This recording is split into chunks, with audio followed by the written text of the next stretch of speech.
Your CPAP experts, and they'll ship nationwide. More information, cpapsetc.com. WFOM and W292EV Marietta, a Dickey Broadcasting Station. The 3 p.m. hour is presented by First Liberty Building and Loan.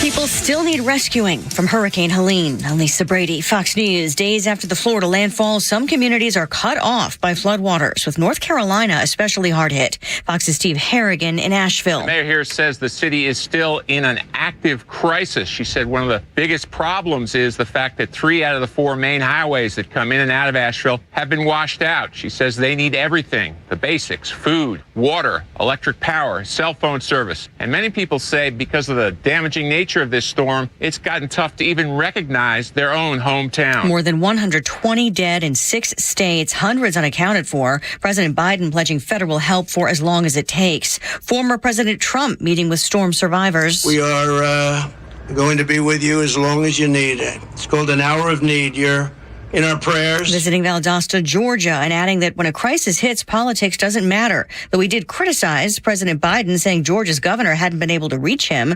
The White House said last night President Biden had spoken to multiple officials, including Georgia's governor. More U.S. forces heading to the Middle East as the conflict between Israel and Hezbollah escalates. The Pentagon says the U.S. is sending a few thousand more troops and squadrons of fighter jets to the Middle East to protect U.S. forces and defend Israel if necessary. Israel launching small ground raids against Hezbollah as it prepares for a larger ground operation in Lebanon to clear out Hezbollah infrastructure near Israeli border communities. I'm more aware than you might know, and I'm comfortable with them stopping.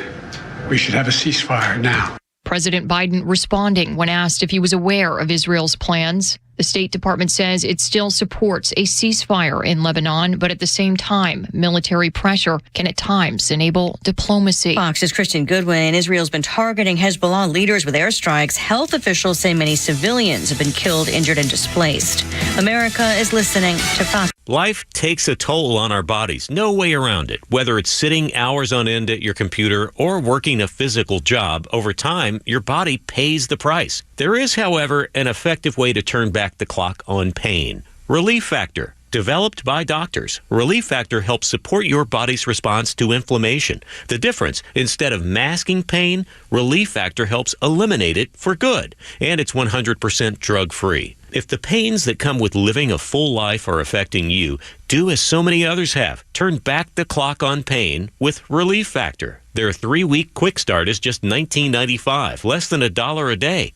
When you feel good, it's amazing how much more you get out of life. So visit ReliefFactor.com or call 1-800-4-RELIEF. That's 1-800-4-RELIEF. Try it for only $19.95. While we can't stop aging, not yet, we can stop pain. Turn back the clock with Relief Factor. Look out. Here we go. It's Monday, and it's Braves Day, and it's only me. It's only the Kimmer with Pete Davis, sidekick producer and sports raconteur extraordinaire, and the mechanical mangler at the controls. It's Flounder, and it's playoff time. He's looking like it anyway. We'll have the very latest from the ballpark here at the Battery. And hope you all had a good weekend. A lot of things going on, including some comedy stuff. We have more storm stuff. In fact, honest to goodness, I was just telling Pete before the show started. It's almost this morning. It's almost like we got a brand new storm. Like it started all over again. I mean, seriously, there are pictures of flooded towns, and the interstates are closed. North Carolina's gone. I mean, geez. I mean, anyway. Honestly, I feel kind of bad because I had sort of stopped feeling bad about the storm. And all of a sudden, like by Saturday night or Sunday, and all of a sudden, oh my God, it hit again. Oh my God, I had no idea. Of course, part of that was because I didn't have any TV to watch the news coverage, and there's nothing on radio. Is all talk shows and stuff, which doesn't do with storm. Anyway, whatever. So we'll have the latest on that, including President Stupid Face making another fool of himself. Now you have something in common with President Biden because he didn't know what was going on there either. Exactly. I was going to say, this is just, and again, how come? Remember was it Katrina and W. Bush? Boy, the Democrats and the media couldn't wait to criticize it. Well, flying over the here, oh my! Remember all the stuff? He hates black people. Oh my God! He didn't want to come to the storm. Yeah. Damn it! There's also a picture of Kamala Harris on an airplane wearing headphones that are not plugged into her phone, staring at a blank piece of paper. Yeah, just to avoid talking to the press. Just God. Anyway, so we got a whole bunch of stuff like that. Also, we got the Braves things going on. First of all, okay, just a kind of an update. Pete Davis weekend, exciting news of any kind over the weekend was obviously football time and Braves games. But yeah. Well, a lot of great games, especially in the SEC. Amazing games, same thing. One, I saw the sun for the first time in a week this morning. It's gone now, but I had not seen the sun in a week. I mean, that's how amazingly cloudy and stormy it's been. And two, have you heard about this crazy clown? Have you seen this crazy clown in Alpharetta where you live? Who's going around in businesses hiding from ugly people and scaring them? No, I have not seen the guy hiding from ugly people. I haven't seen the guy hiding from ugly people. You haven't seen the clown? I haven't seen the clown hiding from ugly people. I guess maybe because I'm ugly. Oh, yeah, I didn't see the guy. I guess he's hiding from all the ugly people. Well, if you see him, tell me. Yeah, he's right over here. Yeah, he's right over here. Here he is, right over here. Yeah. And it's like my mom said, there's always that one person who's weird on the bus you ride, but I never saw him or met him when I was on there.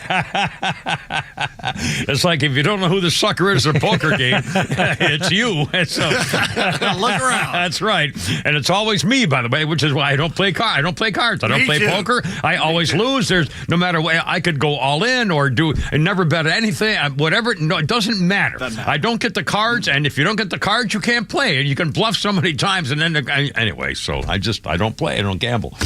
Anyway, Flounder, weekend activity. Anything you want to share with anybody? Or me and Veronica are in the process of purchasing a home. Bum biddy bum bum boom bum boom. Holy smokes! What a perfect time to do it. Oh man, I mean, wow. It's all timing. Well, good Lord. I mean, on the other hand, I mean, obviously you're youngish couple, and so this is. I mean, you got to do something. Is what you do, yeah. Yeah, I mean, and the other point is at some point now, at my age, I'll never buy anything again the rest of my life. I mean, no one's going to give me a loan for anything.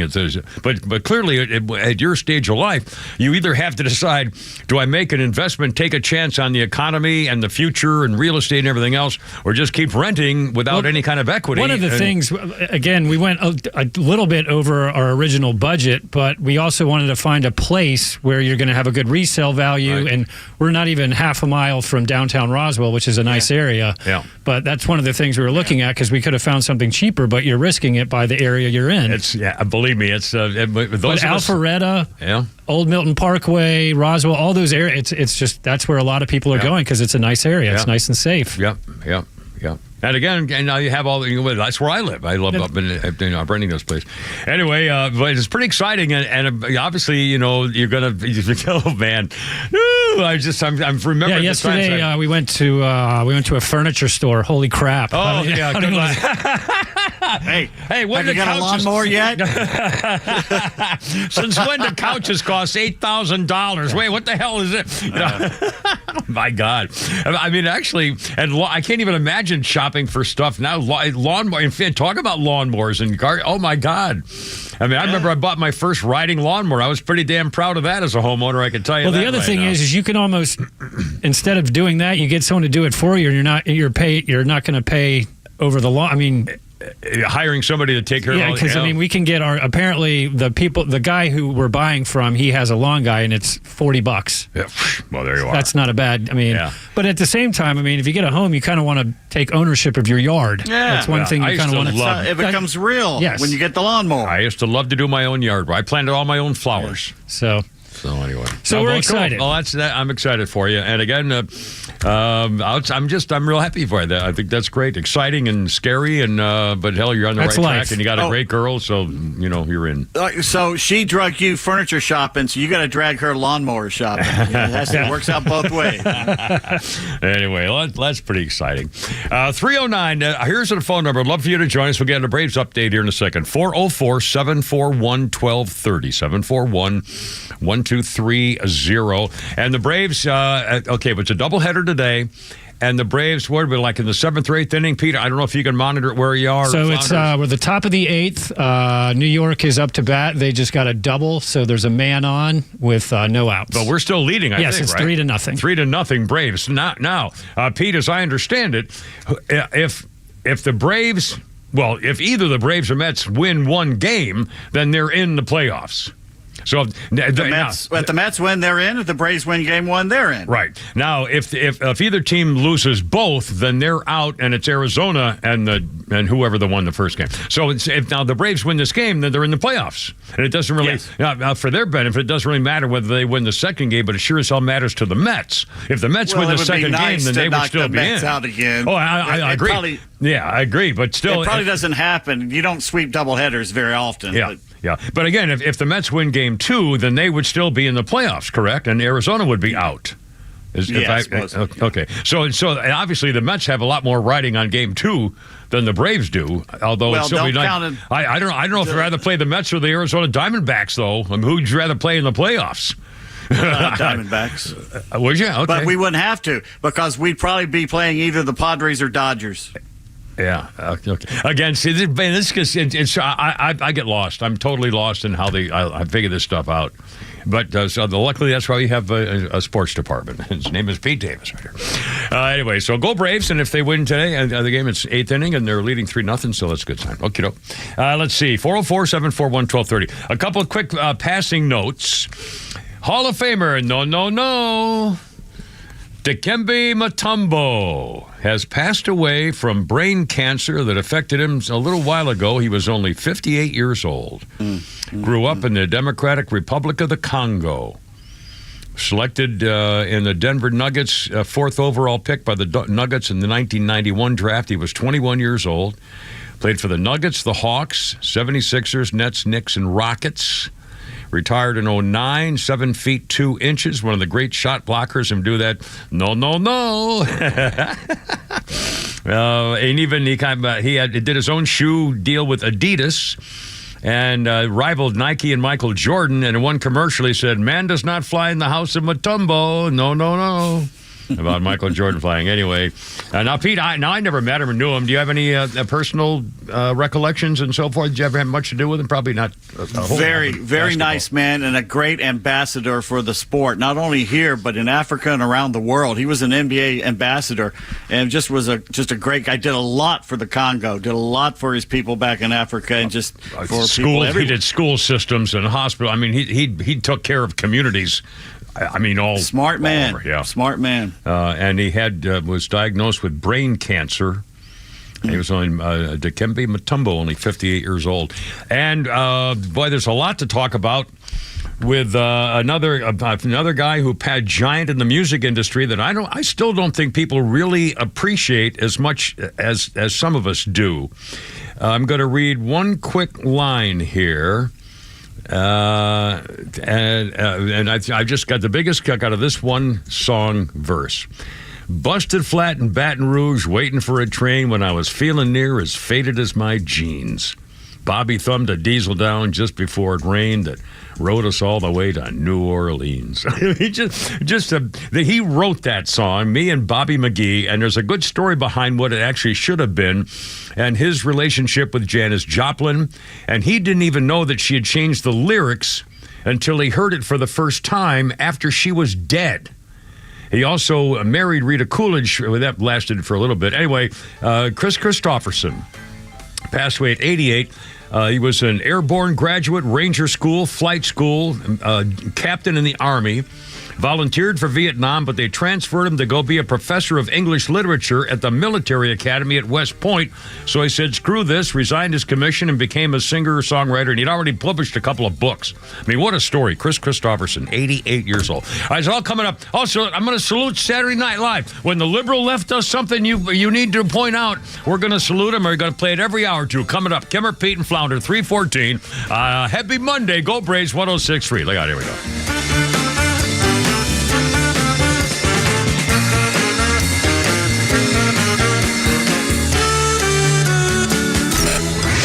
Hey, it's tug. The Morning Extra has you covered from 6 to 10, and Kimmer's got you on the ride home. You know that stupid idea she has of the unrealized capital gain? Oh, my God. Tell that story. Your mom purchased her home 40 years ago, paid $50,000 for it, all paid off, which is great because mom is living on a fixed income. It's now worth $500,000. Kamala wants her to pay 25% of that gain, even though she has no plans on selling her home. Now, mom has to take out a $112,000 loan on the home to pay the 25% Kamala unrealized capital gain. Mom cannot afford that loan on her fixed income with rising inflation, so she loses the home she raised her family in and worked so hard to pay off. But don't worry, a big corporation will come in and buy her home and rent it back to her. They said you will own nothing and be happy. Do you now see how they will accomplish that? Drain your savings and tax you out of your home. Capital gains will also apply to your 401, etc. Do a lot of thinking before you elect this woman. The Kimmer Show, every afternoon from 3 to 6 p.m. on XTRA 106.3 and the XTRA app.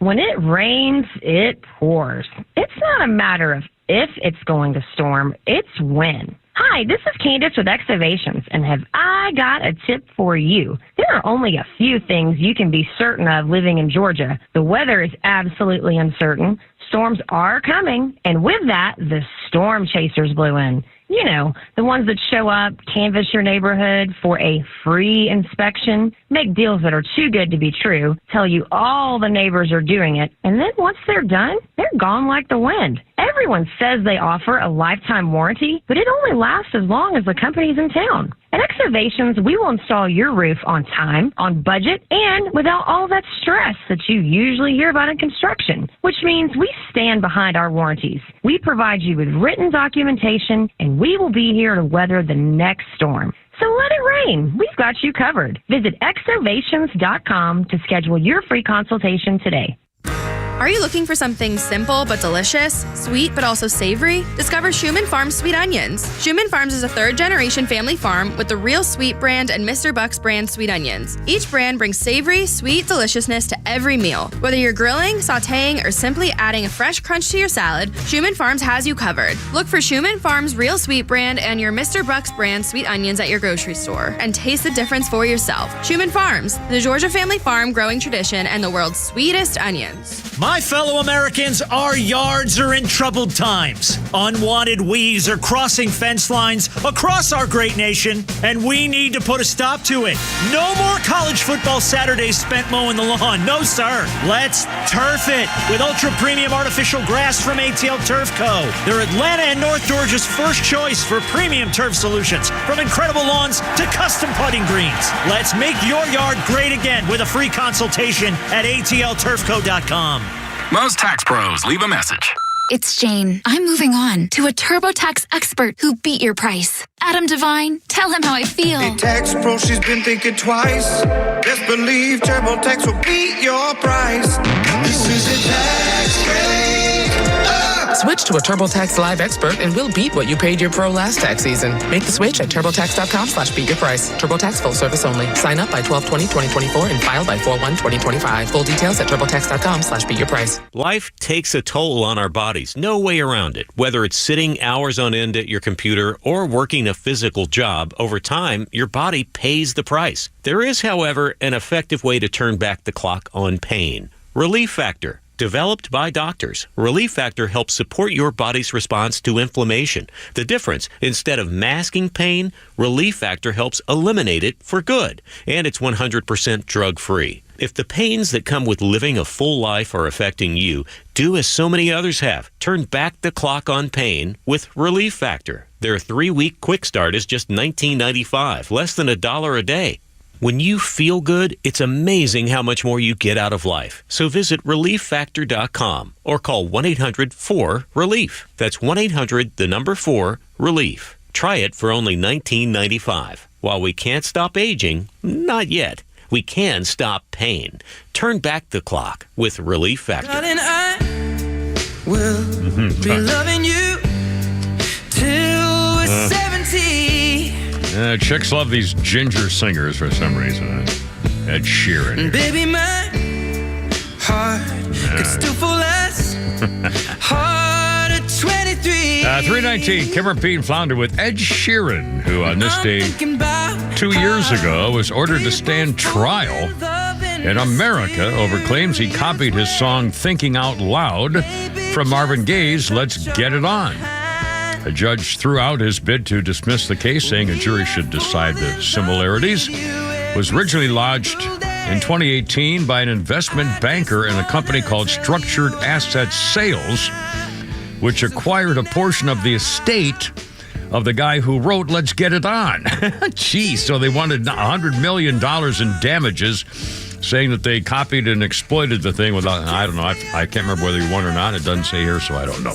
Anyway, Ed Sheeran won the case. It went on for like 7 or 8 years. Wow, oh, my goodness. 320, Kevin, Pete, and Flounder. To the phones, take priority. It's Adam from Sandy Springs of the Sandy Springs Adamses. Hello, Adam. How you doing? What's going on? Hey, guys. Good afternoon. Semper Fi. I just want to say two things. Basically, with the hurricane damage and as well as the Middle East, where's Joe and Kamala? It seems like Trump is the only one who's actually made the effort to go to Valdosta today. And World War III could break out at any time, and our president is on vacation. In fact, Flounder, do you have that? This is really some bad audio, but Adam, since you brought it up, in fact, I'm going to tell you a story here in a second about President Stupid Face getting all testy with reporters who asked him that very question. But also, this is how dumb this idiot is. He was getting on on an Air Force One or on the helicopter or something just a little while ago, and Flounder, as I understand it, a girl was asking President Crime Family about the airstrikes in Lebanon. And she said, how about those strikes in Lebanon? And he apparently didn't know what she was talking about and thought she was talking about automobile companies going on strike or something. So here's the audio. It's a little hard to understand, but that's how much of a clueless idiot this guy is. Just today. Comment on the strikes in Yemen, Mr. President? Strikes in Yemen.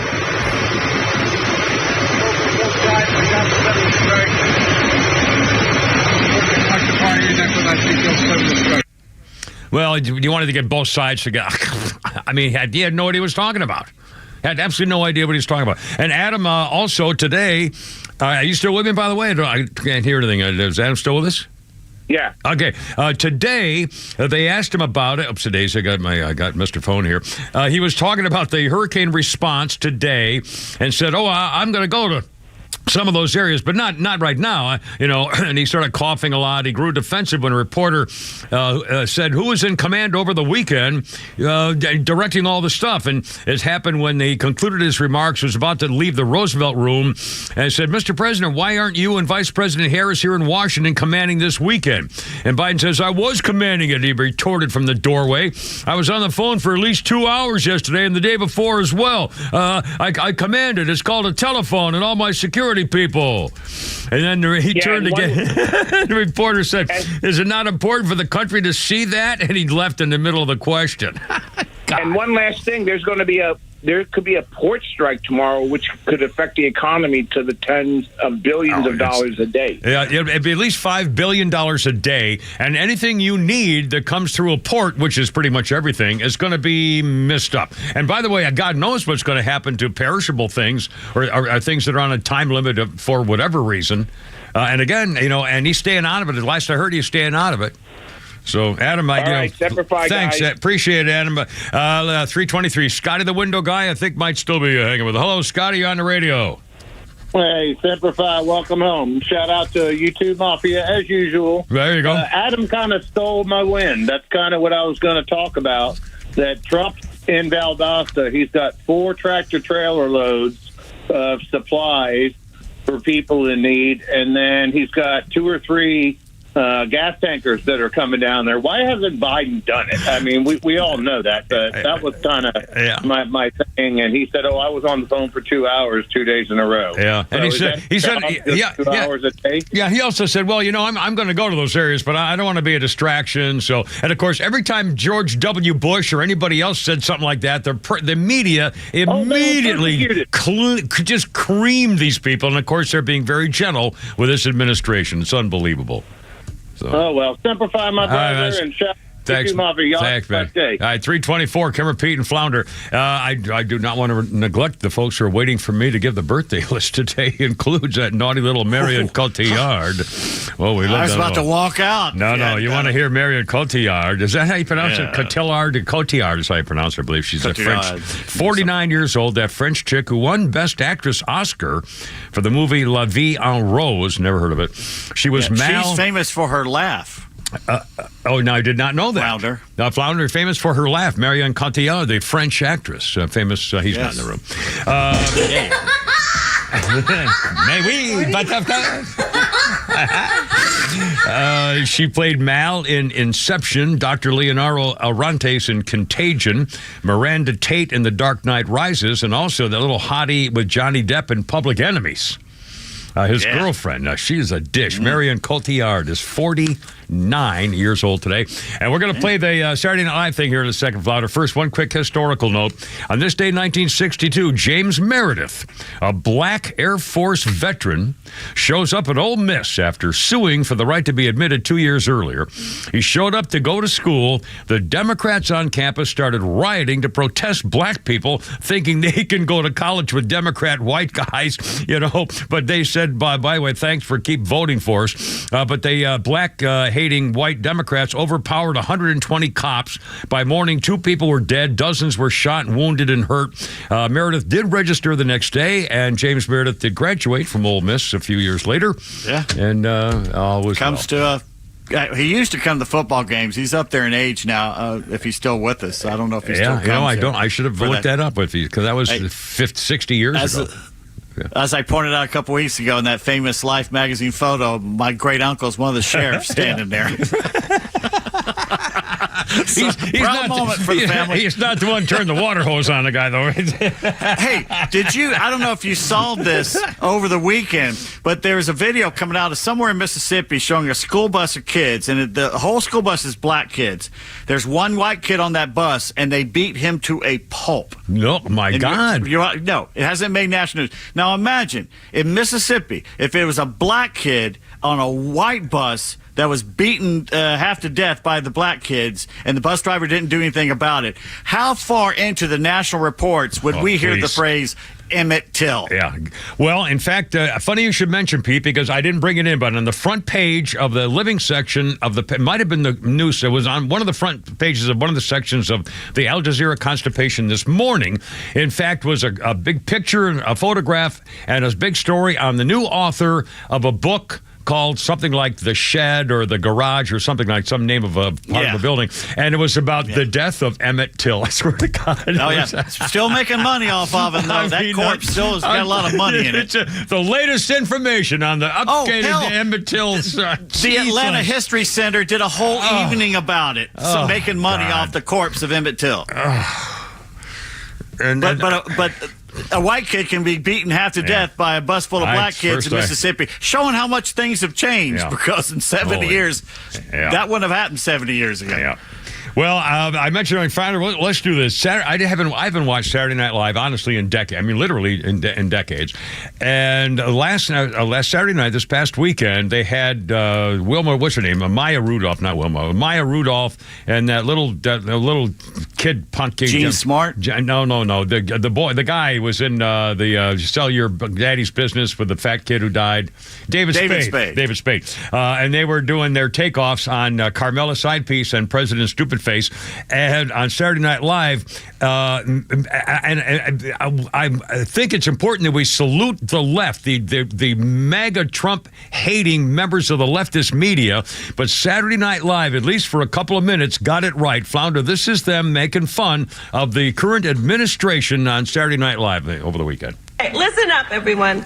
We couldn't have gotten here without one man, and his name is Joe Biden. Get on out here, Joe Biden. Folks, that's right. A lot of people forget I'm president, including me. But guess what? And by the way,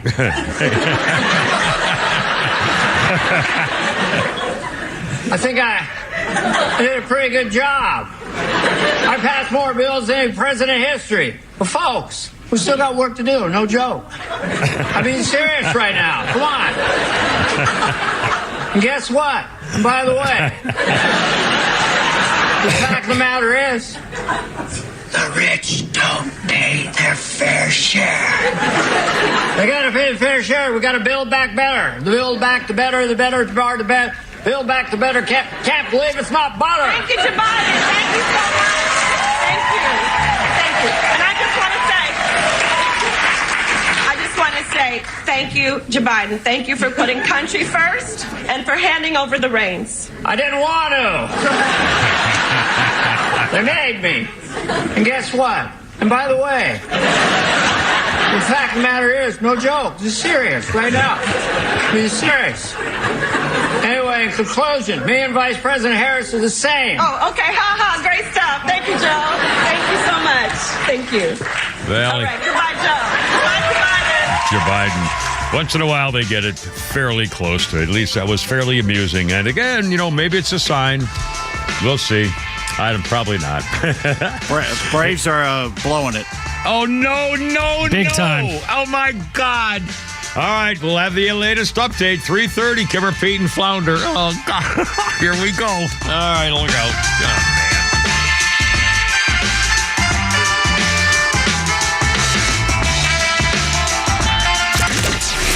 From the latest breaking news to the conservative voices you know and trust, your best new follow on social media is XTRA 106.3. We're at XTRA 106.3 on Twitter, Facebook, TikTok, Threads, and LinkedIn, and pretty much any social media you scroll through every day. And we drop exclusive giveaways, new daily content, and the latest breaking news from Georgia and across this great nation. Interact with your favorite Extra personalities. Get the latest on our live events and so much more. Follow at XTRA 106.3 across all your social media and keep up with Atlanta's only conservative voice. All right, there we go. It's only me. It's only the Kimmer. How you doing? 3:31. We'll get the latest on the Braves. So please, come on, you guys. It's almost anyway. Everything's fine. Everything's fine. Keep us safe, boy. If they could have Jeff and Mark and the gang at Atlanta Safe House, just put kind of a little barrier around the Braves when we get into those playoffs. Everything will be fine. They can darn near protect everything else. So at Atlanta Safe House. In fact, there's always something going on. Specials. They have summer safe specials. They have the fall gun safe specials. In fact, I keep telling. I remind you, this big, beautiful gun safes have the little dial on them, and they feel like a banker just switch and going to 32 left, 42 right, stuff like that. But they're not just big, empty cases of metal. They have shelving units and nooks and crannies, and they can design anything you want. Put them in there any way you want it. The pistol safes the same way. They're just beautiful, by the way, and always on sale. You'll save hundreds and hundreds of dollars.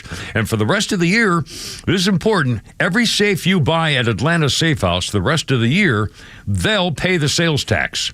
You don't have to pay the sales tax for the rest of the year. Just kind of another little thank you. They have all the top brand names, Browning, Fort Knox, American Security. And like they did for me, they can bolt them from the inside right into your concrete floor of your basement or garage or game room or whatever. And by the way, they have the best delivery team in Georgia. They only trust off-duty police, firefighters, and military to deliver your safes to you where your home or office or wherever, because you can trust those people in your house. Please tell them the Kimmer Safe. They have a showroom in Ackworth up on Industrial Boulevard.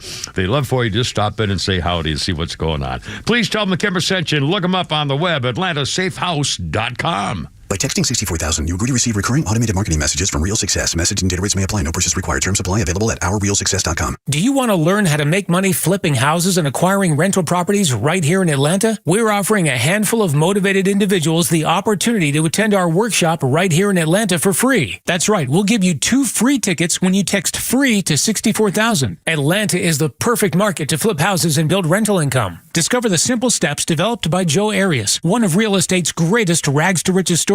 You'll learn to flip properties and secure rental properties without using your own money and in your spare time. Don't miss this opportunity. Come to a complimentary live 2-hour workshop next week right here in Atlanta and learn how to start making money flipping homes and building long-term wealth with rental properties. To get 2 free tickets, text FREE to 64,000. Text in the next 10 minutes, and registrants will also receive a free copy of our Funding for Deals guide. Text FREE to 64,000 for 2 complimentary tickets. Text FREE to 64,000. XTRA 106.3 listeners are falling in love with Nucky's Hoagies in Roswell. Me and my wife now find our favorite sandwich place. That food over there was great. Yeah, those rolls are so soft and sweet. I mean, it was just melt in your mouth. It was, and the steak was tender and juicy and flavorful. I can't say enough about it. It was very, very impressive. It was so good. Make Nucky's Hoagies in Roswell on Woodstock Road your new favorite spot for lunch or dinner. Nucky'sHoagies.com. One of the hardest things to do is to walk away from a paycheck. As retirement planners, Masterplan knows how hard it can be to pull the trigger on your own retirement. Don't go it alone. Masterplan is a holistic retirement planning firm that works with you to create a retirement plan to help maximize your golden years. Through income planning and money management, legacy planning, and tax planning, we create a plan specifically designed for your life. Enter retirement with confidence. Contact Masterplan to analyze your retirement outlook and create a plan that's right for you. All initial consultations are complimentary, so contact us today and begin your pursuit towards peace of mind. Visit masterplanretire.com. Masterplan Retirement Consultants. Plan well and prosper. Advisory services offered through Masterplan Retirement Consultants Inc., a registered investment advisory in the state of Georgia. Insurance, tax, and commodity services offered through Fricks & Associates Inc., DBA Masterplan Retirement Consulting. The aforementioned are affiliated companies. When storms wreak havoc on your home, who do you trust to make things right? Look no further than Southern Exteriors. Hey, it's Tug. With over 25 years experience, they understand the urgency of storm damage. They offer emergency response and free estimates to assess the situation and get your home back on track. Southern Exteriors is committed to your home's long-term well-being. Whether it's roofing, siding, gutters, windows, or doors, they have the expertise to handle it all. Call 877-9-SOUTHERN or visit southernexteriors.co. southernexteriors.co. Southern Exteriors, restoring peace of mind one storm at a time.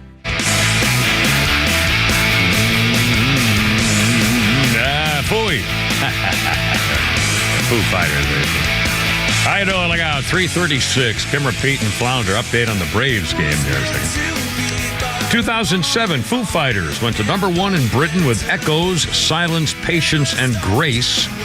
It was the Foo Fighters' 6th studio album, 2nd British #1, nominated for 5 Grammys, including at 1 Best Rock Album. Foo Fighters 2007 also awarded the Brit Award of Best International Album. Okay. Our birthday list, couple of oldies in the news. Sissy Houston. Whitney Houston's mother and Bobby Christina's grandmother. Sissy Houston is 91 years old today. And Angie Dickinson, holy cow. Policewoman, Ocean's 11, Dressed to Kill, Point Blank of the Lee Marvin movie, Rio Bravo. Angie Dickinson, who insured her legs for $1 million back in the 50s, I believe. Angie Dickinson is 93 years old. Holy smokes. I don't know why I just get a kick out of saying that. And let's see, one thing in history here. Oh, yeah, 2003. A rapper named C. Murder was on trial for killing a 16-year-old kid who sneaked into a nightclub and then schooled him in a freestyle rap contest. The conviction was later overturned. He was retried and reconvicted again, now serving life. The guy's name is C. Murder. So I can imagine now you get him on the stand and can I give you a name for the court, please? Yeah, C. Murder. C. Murder is your name, sir? Your Honor, we're ready to go ahead and rule on this case. Holy crap. Anyway, give me a break. C. Murder. 338, Kimmer, Pete, and Flounder. 404-741-1230. 404-741-1230. Excuse me. Donald Trump was in Valdosta this afternoon. He brought tanker trucks filled with stuff, and he's helping out the people and everybody. I'm telling you, if you don't remember when Katrina hit and when George W. Bush was president, boy, the Democrat media couldn't stop pounding on him for not doing anything. And now our president basically turns his back on everybody, says, well, I was on the phone, I was on the phone for like 2 hours this weekend. Oh, my God. Does not realize how stupid that sounds? It's called, I was on the phone. Do I have I had the quote here somewhere. It's in my phone. I can't find it. Anyway, he got all testy about the fact that he was on the phone. And incidentally, this Hurricane Helene, holy cow, I had no idea it was this bad. This morning, all of a sudden, half of North Carolina is shut down. All the interstates anywhere around that area, Tennessee to North Carolina, are gone.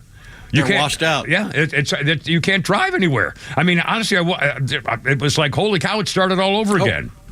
Imagine coming around a corner. I don't know if it's day or night, and the highway's gone in front of you, and there's a river there. Yeah. And I mean, it's this seems worse than when the thing hit last week. Well, guess what? Ingalls is not accepting debit or credit cards, cash only, because their Asheville headquarters was basically flooded. So they can only all the Ingalls stores in the southeast only cash. Well, they can't work anything electronically. I mean, they can't deliveries or the pharmacy, stuff like that. Their pharmacy's messed up. And in Tennessee, I mean, again, just horrific problems and destruction, devastation. And this freaking figures. Again, talk about the open border policy. 8 immigrants taken into custody over the weekend for looting the flood-ravaged sections of Tennessee, Washington County. Is severely affected by the catastrophic flooding. 8 individuals, 5 accused also of aggravated burglary, breaking into occupied structures. They are still sheriff's deputies on patrol, trying to keep the flood zones safe and stop any more looting and guaranteeing some public safety. But these guys' last names are Vega Rapallo, Martinez Lopez, Hernandez Martinez, Rapallo, Guineda, Ortiz Valdez. Oh, they got 2 brothers. I'll be darned. A 33-year-old and a 30-year-old brothers. I'll be darned. Well, at least they stuck together. I mean, think of the balls to come into a country and go to the most rural place where everybody has a gun and there's a natural disaster, and you think, well, now's my time to take advantage and loot. I mean, what can be alive? Yeah. If there's God, shoot on sight. Looters should be shot on sight. You know, I remember. I'm trying to remember when that was. When the looters should be shot on sight. When that first hit the media. I remember when that. I can't remember what hurricane it was. Andrew, maybe, in Homestead? Yeah, might have been. And it was a couple of Florida sheriffs said... Katrina. Yeah, Katrina, too. Yeah. Incidentally, more about the administration and crowds and stuff like this. Over the weekend, Michigan football fans were booing False Walsh when he showed up at the Michigan football game against Minnesota over the weekend. He was making his way into, quote, the big house in Ann Arbor. A large group of fans erupted into loud boos and jeers. One fan could be heard yelling, "Get out of here." Another referred to False Walsh, the tampon Tim, as a communist. And while he was hardly recognized, he did give the bird to one guy who called him out and started yelling Trump in 24, and he flipped him the bird. Walsh flipped him the bird. Donald Trump, by the way, received a very strong, enthusiastic response from the crowd in Tuscaloosa, Alabama for the Georgia-Alabama game, which we're going to talk about a little bit later on here. He was greeted by a large group of students packed in around him when they put his shot up on the screen. And by the way, the press said, well, mixed reaction to Donald Trump showing up. And my ass, mixed reaction. They loved it, just for the record. But again, he took time to mingle with the crowd and was tossing popcorn to the people. They all were USA 4 more years and stuff like that. So kind of the difference of False Walsh again. Oh, and by the way, coming up, in fact, I'll tell you, I'm going to get to that in a second. First of all, I'm going to talk sports. What's going on with the Braves? They were leading 3-0 in the 8th inning, and all of a sudden now, this first game of a doubleheader determine if they're going to the playoffs. So what's going on? 6 runs. They gave up 6 runs. No. Joe Jimenez, who looked like ass a couple of days ago when he came in the rain, so it's the rain. He can't find the plate. He walked like 3 guys in a row, something like that, and he looked off. Well, he came in the 8th inning. Spencer Schwellenbach pitched 7 innings, 4-hit ball, gave up 1 run. Jimenez came in, 3 hits, 3 runs, got shelled. Raciel Iglesias came in after him, got shelled. They've waited to the last game of the season, the last day of the season, to fall apart. The Jimenez and Iglesias here. Iglesias was perfect for like 3 months. Yeah. Gave up 2 hits, 2 runs, so it's now 6-3. Oh, man. 6-4, actually. The Braves have scored in the bottom of the 8th. It's 6-4. And we got a man on 3rd and 1st with 2 outs.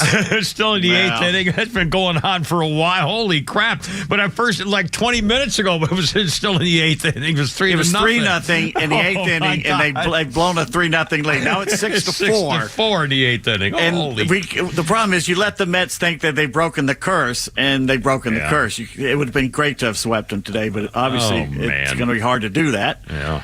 But Jimenez, Jimenez is great in the regular season. Never really trusted him, and with the pressures on, the guy came up in the Tigers organization. He never pitched a pressure game in his life till he came to Atlanta. And frankly, I don't know if the numbers back it up, but just watching, I don't want him out there in a huge pressure situation. I just think he kind of falls apart. It always goes back to our bullpen. Well, again, all those years. It was a good bullpen. Yeah. Well, all those years we won all those division titles. It was pitching was the. The bullpen. Jeff Reardon. I'd still like to find that guy. That's right. Was he with Pittsburgh? Where did we get him from? Minnesota or someplace? Boston. He had been shelled all year by the American League. That's right. And then they went out, and I'm not going to say who traded for him. But right up there with the Mark Teixeira trade. Oh, mercy. All right, I want to get into the new masculinity in the form of the vice presidential candidate and also the second husband or the first, whatever his goof is. But for just a quick, again, Holy Crap at Sports coming up after 5 o'clock, but just as kind of a tease. Talk about a roller coaster of emotions watching that freaking Georgia-Alabama game. Holy criminy. Pete Davis, you want to give a little tease on what you were thinking about that stupid contest? One of the greatest SEC games of all time. I mean, everyone liked when it's 28-0. Everyone thought, okay, this is over. This is going to be ugly. It's going to be like 50 to 7 or something. And Georgia came back and should have won that game. They had the lead there, and that 75-yard touchdown pass is like, what the hell happened here? Just a miracle thing. By the way, one more thing about the Braves. The whole day, I get the updates from MLB.com. Not one peep about the Braves, basically. Not one little peep on my phone. But when the Mets came back, OMG, exclamation point. Mets seize late lead, exclamation point. Mets get on the board in a big way, capital letters. Yeah, they got oh, my God. Got to kiss ass to the New York crowd, don't you? They've always hated Atlanta, and they're never going to change. And every chance they get, whether it's taking away the All-Star game or everything else, whatever they can do.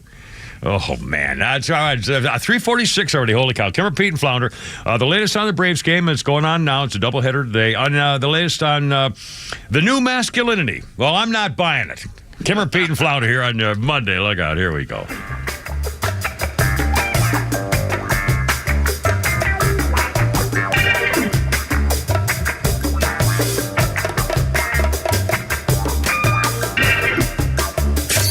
The legend Neil Bortz is only on Extra 106.3. Hey, it's Tug, and here's what you missed from the Talkmaster. Really, the lottery is a pure sucker's game. Listen to this.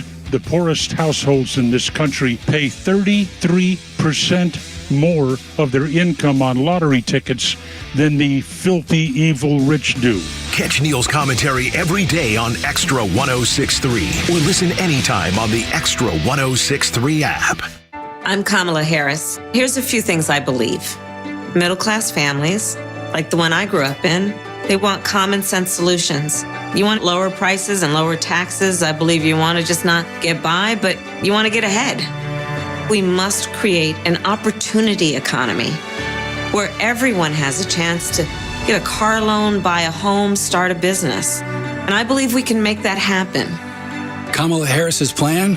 Bring down costs by cracking down on corporate price gougers. Make homeownership more affordable for families. A middle-class tax cut for 100 million Americans. And make sure billionaires and big corporations pay their fair share so you can keep more of the money you've earned. Instead of being focused on the politics of the past, we need to be thinking about the future and how we make it better for families like yours. I'm Kamala Harris, candidate for president, and I approve this message. Paid for by Harris for President. Doug Moore is a health insurance broker at yourchoicehealthplan.net. He believes your health insurance premiums should not look like a mortgage payment. You don't have to overpay for health insurance. He sells private insurance with no deductibles and no rate increases. These plans are typically 30 to 60% less than what you're paying and don't need to change doctors. He customizes all plans to meet your budget. Don't fret. Go to yourchoicehealthplan.net. He can save you big money. Call Doug Moore at 770-697-0100. That's 770-697-0100. Don't fret. Go to yourchoicehealthplan.net. If your payment is too high, you're on COBRA, or your work coverage is too expensive, call Doug, 770-697-0100. You don't have to have government marketplace insurance that's crazy expensive. Don't fret. Go to yourchoicehealthplan.net and request a quote. Call 770-697-0100 and let Doug design a plan for you, not by big government. There are crazies on the road. Who knows where they're all going, but if one of them hits you, don't take care of it on your own. Call my friend David Van Sant. He is the lawyer that used to work for the insurance company. The team at Van Sant Law knows who to call, what to say, and will make sure you get what you deserve and what the insurance company doesn't want to pay for. They have your best interest at heart and will take care of everything. If you don't get paid, they don't get paid. My advice, save Van Sant Law in your phone. Today, 855-GA-INJURY, vansantlaw.com. Old habits die hard.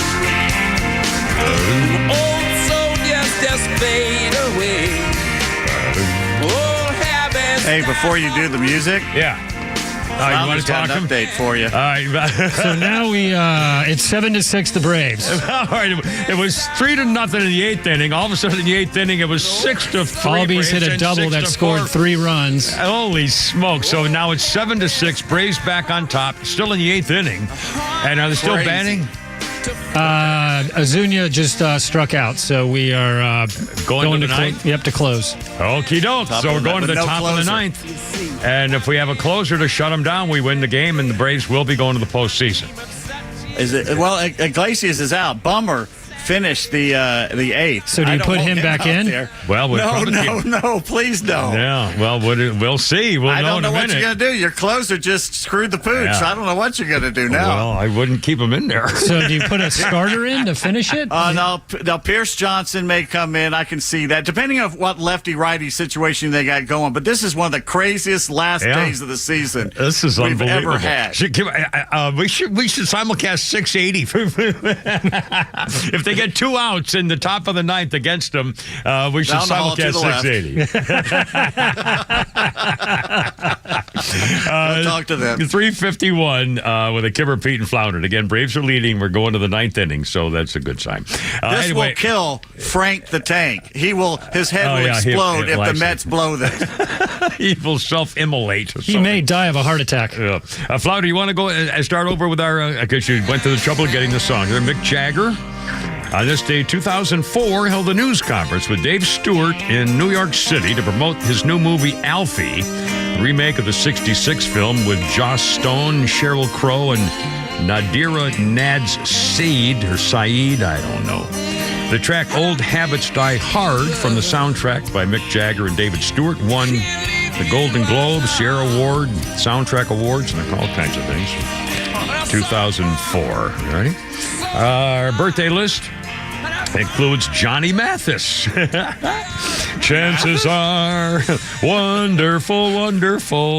And he had some horribly sad. So, What Will Mary Say? Too Much, Too Little, Too Late with Denise Williams, was it? Without Us, Chance. And by the way, Johnny Mathis is 89.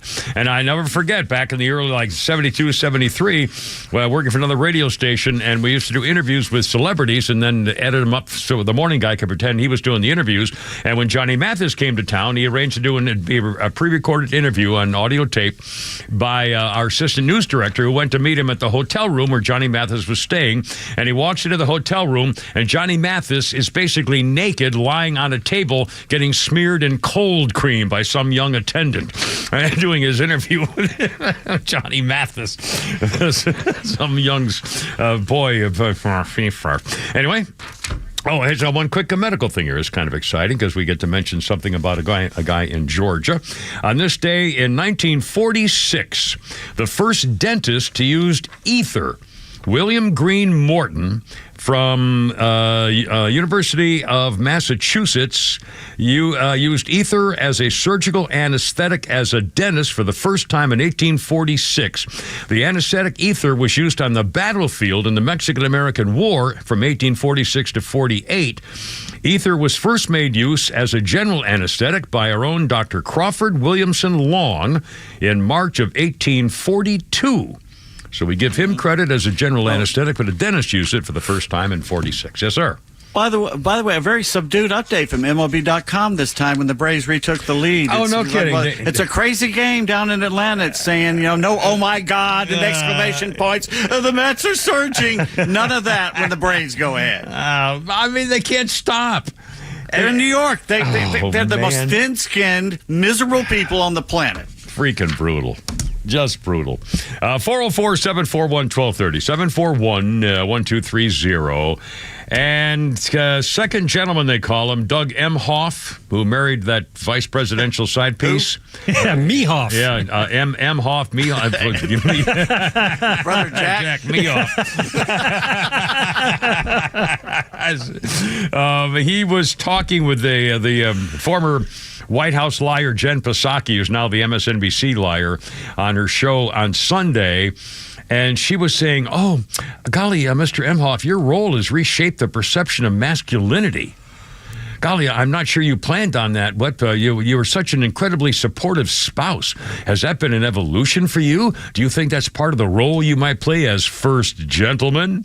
And he said, well, I've been thinking about this a lot. It's kind of been like, my dad's been supportive, He taught me the right thing to do, support women. It's mutual with Carmela. Well, we support each other and we have each other's back, yes. And Jen Psaki says, gee, there's a pop culture phrase, wife guy, which you've been known as a wife guy. He said, well, if I do something to annoying Carmela and she gets upset, I'll show her that just that article, I'm kind of a wife guy. Well, they go on and on and on about this new pseudo-masculinity where you just do anything your wife says, apparently, and you're afraid to freaking challenge her. The modern female fantasy embodied by the man who might soon become our first gentleman, like Ryan Gosling, according to some of the liberal commentator girls.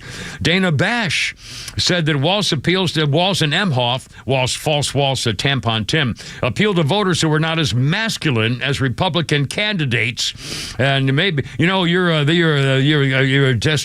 testosterone-laden, gun-toting kind of guy who listens to Hulk Hogan and the kind of players who go to the Republican convention. And by the way, hold on a second here because we have a little update on this. So here's all these people on MSNBC. Hold on a second. Give me my freaking phone back, you dirty stinking liar. Hold on a second. I got to do. I've got like 9 different. You here we go go. out on the street. I know. And ask here we go. 1,000 people. Yeah. No one knows who this guy is. Yeah. Women should not have less rights and be treated differently, says Emhoff, married to Carmela. It's not the American way, and some of the reactions are interesting. Commentator on X, for example. Gee, we're a serious news network and not propaganda, but hey, Doug, we're a difficult question. Have you reshaped masculinity? How does that make you feel? Hey, Jen Psaki thinks Doug Emhoff has reshaped the perception of masculinity. I can't help stop laughing. You fake media think that we're that stupid. Is having a baby out of wedlock with a nanny reshaping masculinity to the liberals? Let's not forget that story. Doug Emhoff cheated on his wife, Kirsten, with a babysitting nanny to their couple's daughter, who was 10 years old. So he was banging the nanny. When the wife discovered the affair in 2009, they got divorced. The girl got knocked up, the nanny got knocked up, and of course she had an abortion. Which is, and that's the modern thing. That's the way it should be. If your first husband married to a girl and you knock her up, get her an abortion, then you become maybe vice president of the United States. And he admitted, he says, well, during my first marriage, I went through some tough times on account of my actions. I took responsibility, and we've worked things through as a family. Stronger on the other side. I always come out stronger on the other side, ladies and gentlemen. Yeah, and of course, moving on. Yeah, and she says, well, no, he's a wonderful dad and a wonderful husband, so everything's fine by us. Holy crap. The same way that false Walsh is fine being a dirty, stinking, yellow-bellied, chicken-livered coward, a traitor to his country who lied about being at war for his own political benefit. He's such a weak character that he had to pretend to be somebody else to feel proud about himself. Good God. Flounder, how about a little Flounder's funny here before I lose my freaking mind? What's the other thing people always tell you? You got to have a lot in common. If you're going to get married, you got to have a lot of similar interests. Garbage. Not true at all. Here's the thing. Similar interests are not what keep a marriage afloat. If you really want to stay together for a very, very long time, you don't have to have similar interests. Because they'll tell you, if your girlfriend is like a parasailer, they go, looks like somebody's going to learn how to parasail. No, you don't have to at all. You don't have to have similar interests to be happy together. You know what you have to have? Similar hates.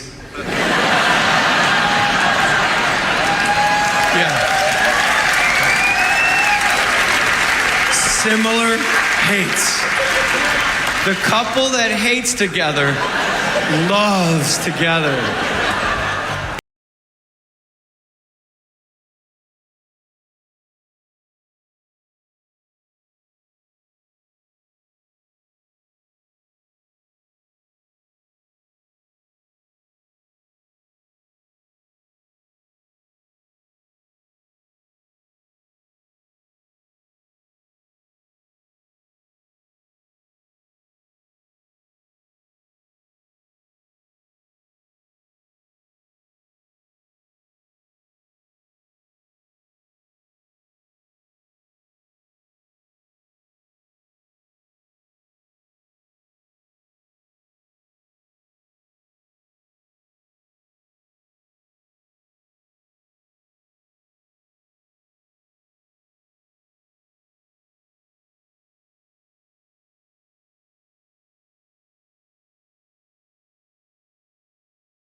OM and W292 EV Marietta, a Dickey broadcasting station.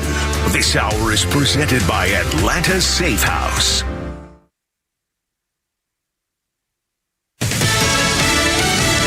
There may be hundreds more dead from Hurricane Helene. I'm Lisa Brady, Fox News. We honestly don't know the full extent of the damage. It probably will take several more days. As debris is cleared, says Homeland Security Advisor Liz Sherwood-Randall, who also says there may be as many as 600 deaths. About that many are unaccounted for, with more than 120 people already known dead in 6 states. Some areas remain underwater and unreachable. The western end of North Carolina, far from any coastline, is in crisis due to anticipated and unprecedented flooding. We need people to not come here. Lillian Govas with Buncombe County, which includes a devastated city of Asheville, to which all roads, including I-40. That interstate is closed because the top of a mountain has actually slid down and covered that entire interstate. Aid and relief workers have been transported in via helicopter. Search and rescue is still underway with help from crews from 19 states. Fox's Evan Brown. President Biden pledging continued federal help, and he expects to visit affected areas later this week. Former President Trump visiting Georgia today, highlighting food and fuel deliveries and the work of nonprofit Samaritan's Purse. Vice President Harris cutting short a campaign trip out west.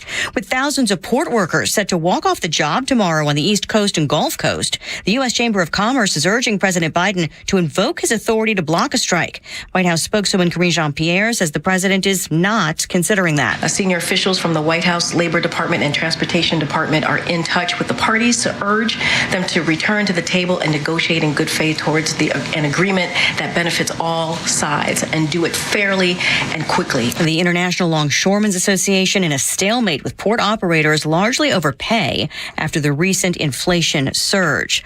A mixed finish turns into a late rally on Wall Street.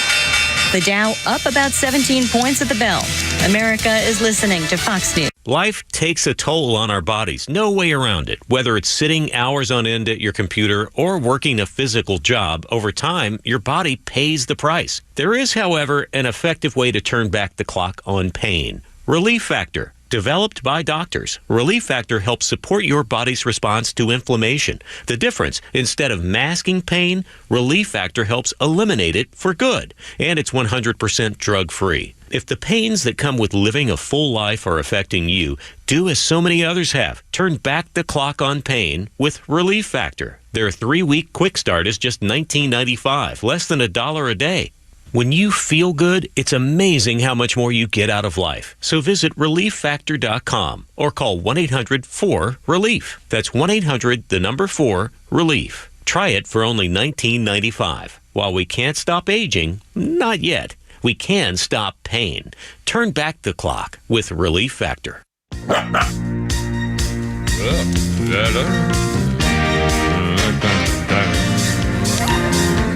Little Elton John for you. I got it. 2003,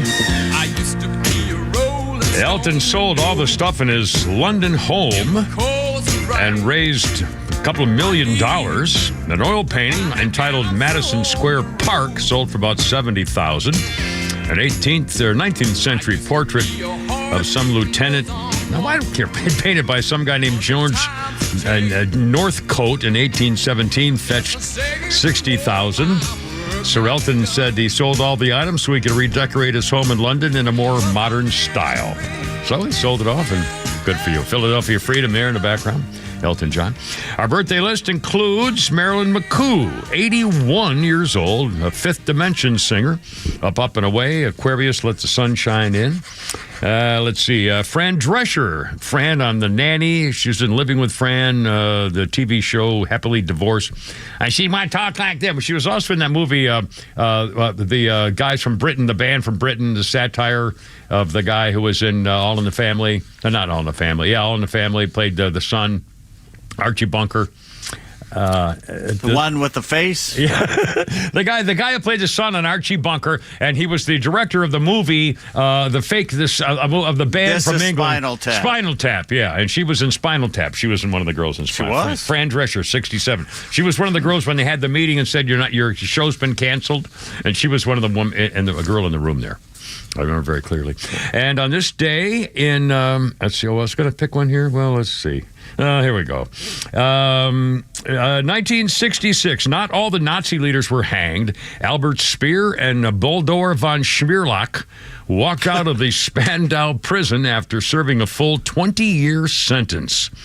Albert Speer was Hitler's Minister of Armaments, and von Schmierlach was the founder of Hitler Youth.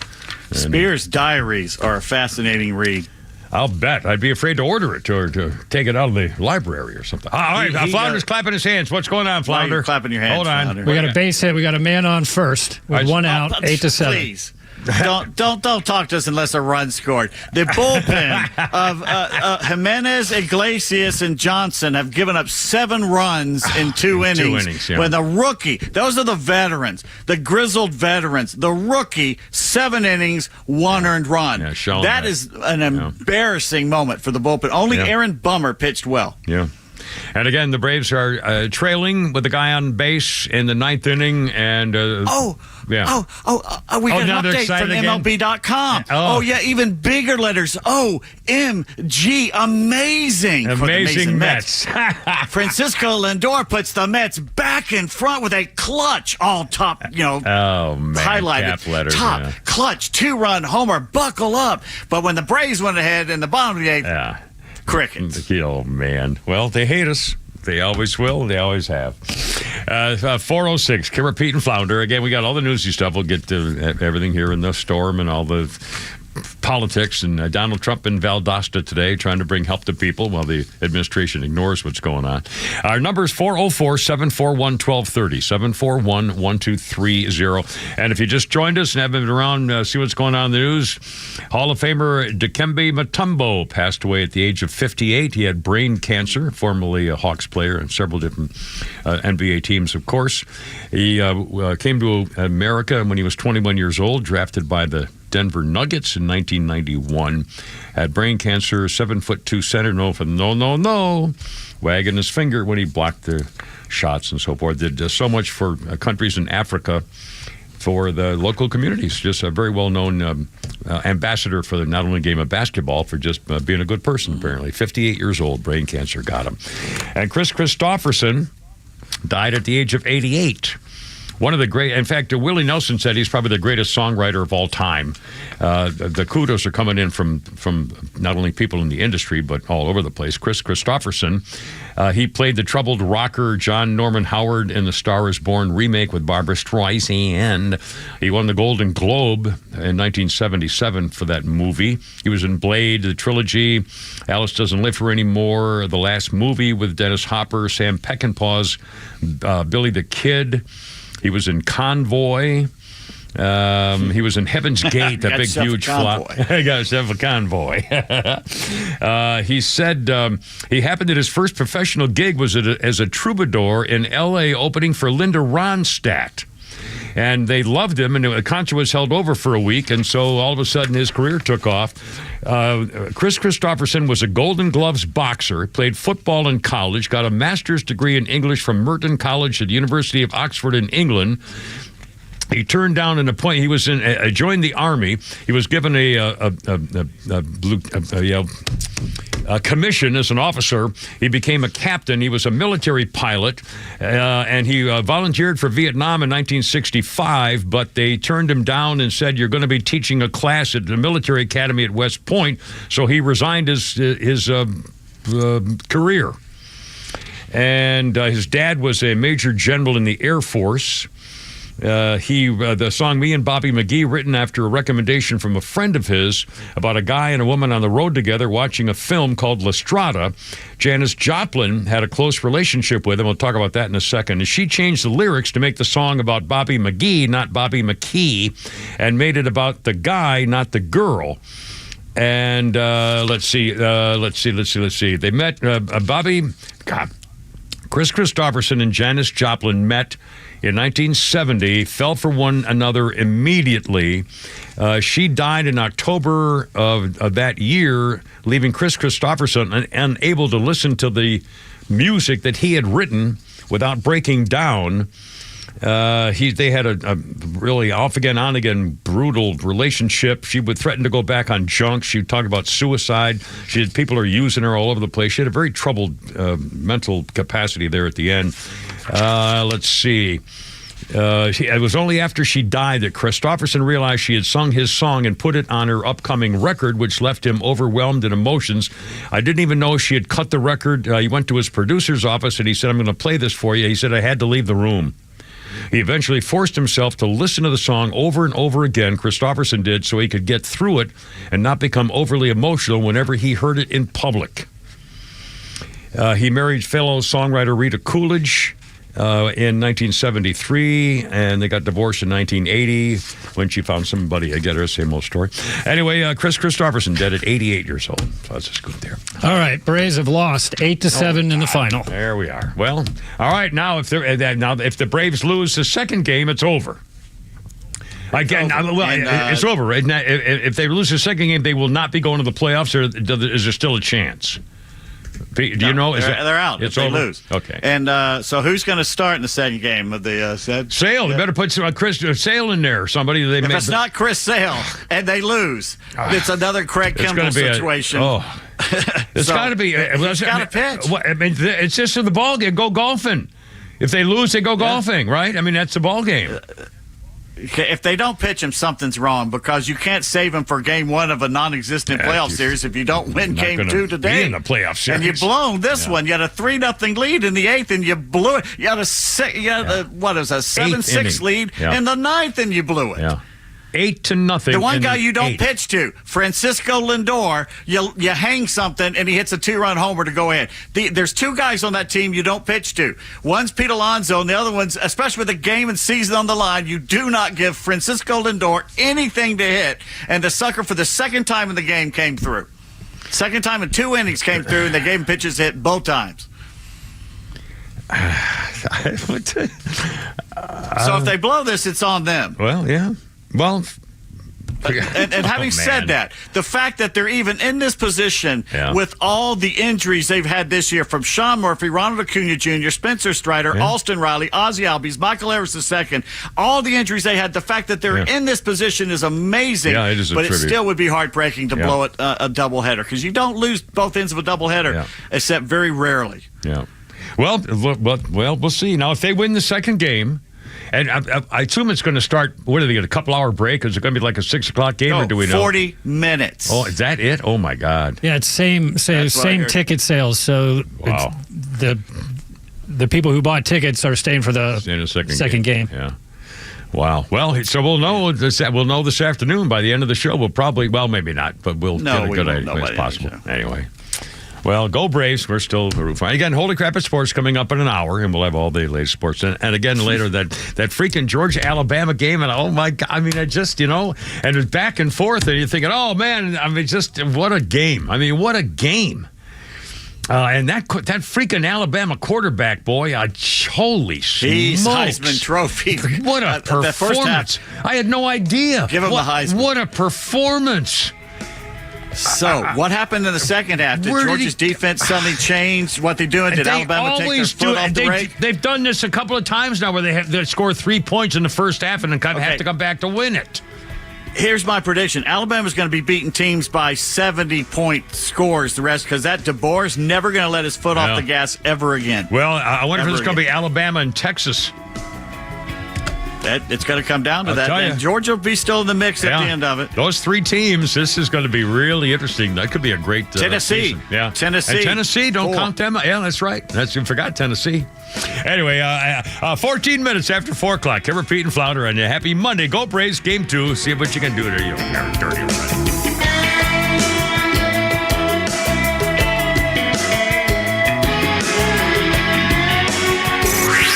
Time for the Bortz Report, brought to you by Southern Exteriors, the Southeast premier home exterior solution. Quality and precision you can rely on for over 20 years. Visit southernexteriors.co. The headline read, "Everybody, Kamala has learned a new word." Yep, as far away as Great Britain, commentators were commentating about the Kamala Harris with ultra-friendly Stephanie Rule on ultra-left-wing MSNBC. And Stephanie asked her, what are we going to do about housing? And that's when Kamala showed us all that she has learned a new word. Here is what she said. See if you can pick the word out of this, the new one. Some of the work is going to be through what we do in terms of giving benefits and assistance to state and local governments around transit dollars and looking holistically at the connection between that and housing and looking holistically at the incentives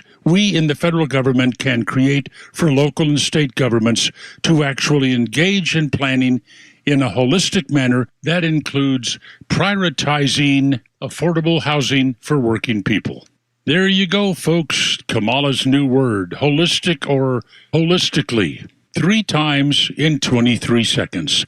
It's like a teenager saying totally, literally, literally, literally, literally. Clay Travis, the founder of Outkick, summed it up fairly well. He said that intelligent people don't talk like this. People trying to pretend that they're intelligent do. But I like the summary printed by Charles C.W. Cook, a British journalist now running the National Review. He said the issue here is not that Harris possesses all manner of well-considered notions, but struggles to translate them into English. The issue is she's never engaged in politics as anything other than an electoral exercise, and she probably couldn't if she tried. Last night's interview with Stephanie Rule further persuaded me of this. Words follow thoughts, and Harris doesn't have any. Well said. Neil Bortz, XTRA 106.3. When storms wreak havoc on your home, who do you trust to make things right? Look no further than Southern Exteriors. Hey, it's Tug. With over 25 years experience, they understand the urgency of storm damage. They offer emergency response and free estimates to assess the situation and get your home back on track. Southern Exteriors is committed to your home's long-term well-being. Whether it's roofing, siding, gutters, windows, or doors, they have the expertise to handle it all. Call 877-9-SOUTHERN or visit southernexteriors.co. southernexteriors.co. Southern Exteriors, restoring peace of mind one storm at a time. Central Heating and Air Conditioning wants you to know the start of the new season is the perfect time to ensure your home's comfort for the fall and winter. Don't wait like most people do to have your HVAC system serviced. Your home should have maintenance twice a year. Maintenance helps keep your furnace running at peak efficiency and extends the life of your equipment. Turn to the experts for your system's maintenance at 770-GET-HEAT or centralheat.com. Central Heating and Air Conditioning can fix what ails your house and possibly your family with home ventilation and air quality products. Central has packages designed around health using variable speed, fresh air ventilation, air cleaners, air purifiers, dehumidifiers, and more. Carrier products, carrier warranty, and carrier peace of mind. Central Heating and Air Conditioning, your Atlanta Carrier expert since 1947 and one of the few second-generation locally owned HVAC companies in Atlanta. Call 770-GET-HEAT or go to centralheat.com. We're smart, we care. We're Central Heating and Air.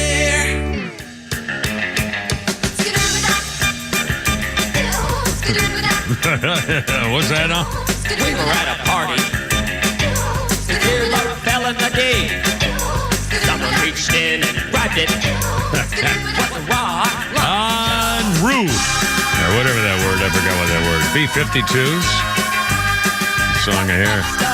1993, Kate Pearson from the B-52s Rock Lobster was charged with criminal mischief and trespassing during an anti-fur protest at Vogue's New York City office. Kate Pearson, the B-52s. Rock Lobster. What was the one I liked? They had one song I liked. It was kind of cool. Can't remember. Right, Love Shack? Love Shack, yeah. Love Shack. En route. That where she said she was pregnant or something. Wasn't that what that meant? Tin Roof. Now suppose Tin Roof Rusted. Yeah. Tin Roof Rusted. This supposedly is the music that got John Lennon back in the music studio. Really? He allegedly was in the Caribbean and he heard this song and he called Yoko in New York and says, these people are doing what you should have been doing all these years and what you tried to do, basically, because it sounds a little Yoko-ish, the sounds in the background, which made her want to get back to recording, which made him want to get back recording, which came up with that Double Fantasy album, which basically got them back in the studio. I'll be damned. A little Rock Lobster action. Pretty cool. Our birthday list includes, let's see, what was I going to tell you about here? Well, let's do Jenna Elfman. Jenna Elfman is 53, Dharma and Greg star. She's June on Fear the Walking Dead. She's a very attractive girl, I would say. Jenna Elfman. 50. Loopy. A little crazy. And let's see, on this day in history, 2007, a company in India had to rethink its marketing campaign for its bedspreads called the Nazi Collection. The owner says the word NAZI actually stands for New Arrival Zone of India. And so, the Jews in India were having none of it. Both of them? Since the bedspreads featured the name and the Nazi swastika symbol. Now, wait a minute. The Nazi collection in India. No. The swastika was an Indian Aryan symbol long before Hitler grabbed it. It was in Hinduism. That's true. Oh, in Tokyo, at the Shinto shrine, there are backward swastikas all through the shrine. Yeah. It was only taken by the Nazis, long after it had been a symbol Aryan. for everything. 421, Kimmer, Pete, and Flounder. 4 o'clock hour brought to you by our good friends at the home of the Kimmer Safes, Atlanta Safe House. You need a safe, silly rabbit to keep your things like medical records and your living will and stuff like that. Keep it safe and sound. On the web, atlantasafehouse.com. 421, 404-741-1230, 741-1230. President Stupidface got testy with reporters talking about why he wasn't doing anything over the weekend. There's an update now. The Democrat governor in North Carolina says the devastation's horrible. Again, the video, I've seen more video today of horrible impact of the storm than I did last week when it hit. Well, they couldn't get anything out because they lost all power. You couldn't get a phone signal out. And Elon has sent them a bunch of the Starlink things that are finally letting the communication get out. It's like a whole brand new story. The impact of that, I had no idea. Interstates are gone. Franklin Graham is there. Elon's there. Trump's there. Franklin Graham is there. Where's FEMA? Yeah, well, I guess they can't get through the roads.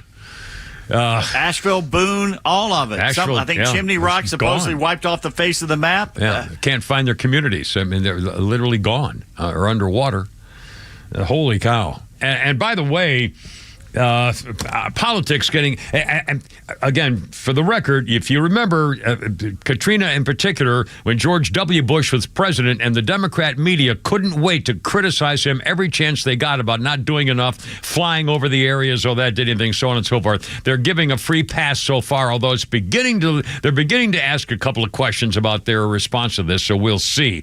But over the weekend also, this goes to show the character of the differences between the two people running for office to be your leaders.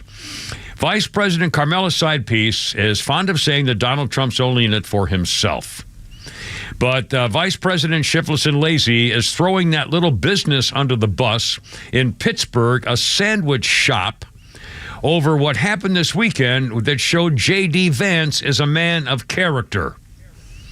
What happened was J.D. Vance was going to Pittsburgh's famous Primanti Brothers sandwich shop. But he was barred from going in, and when that became public, Trump's running mate graciously forgave the snub, greeting fans in the parking lot. He paid for all the crowd's meals, gave a generous tip. The store said he was welcome, and their employee had been surprised by all the cameras and didn't know that she was supposed to let him in. They said everything's fine, all ends well. He was very, very fine. He took care of everything. He said, "Don't blame that person." He said, Harris brought. Let's see. She's doing the vice president's doing harm to the brothers' effort to walk this situation back and make clear that everybody of every political stripe is welcome in this store.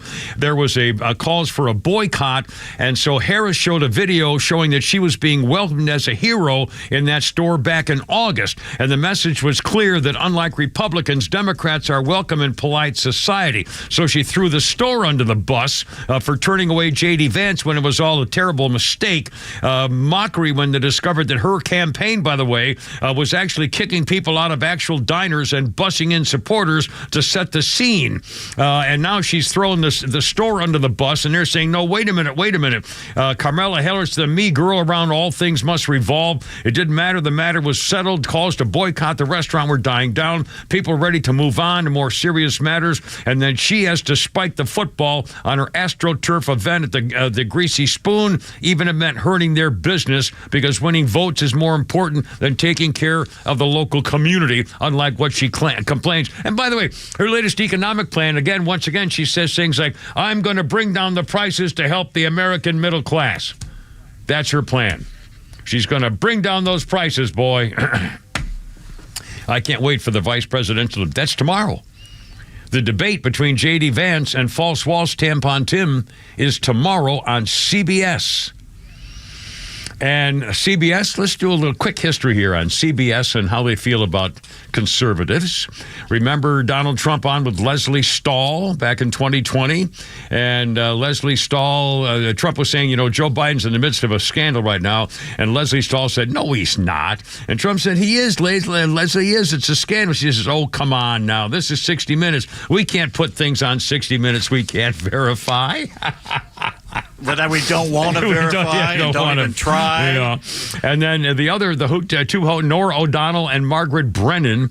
Margaret Brennan suggested the Republicans just move on over the growing controversy surrounding the president who was seeking re-election.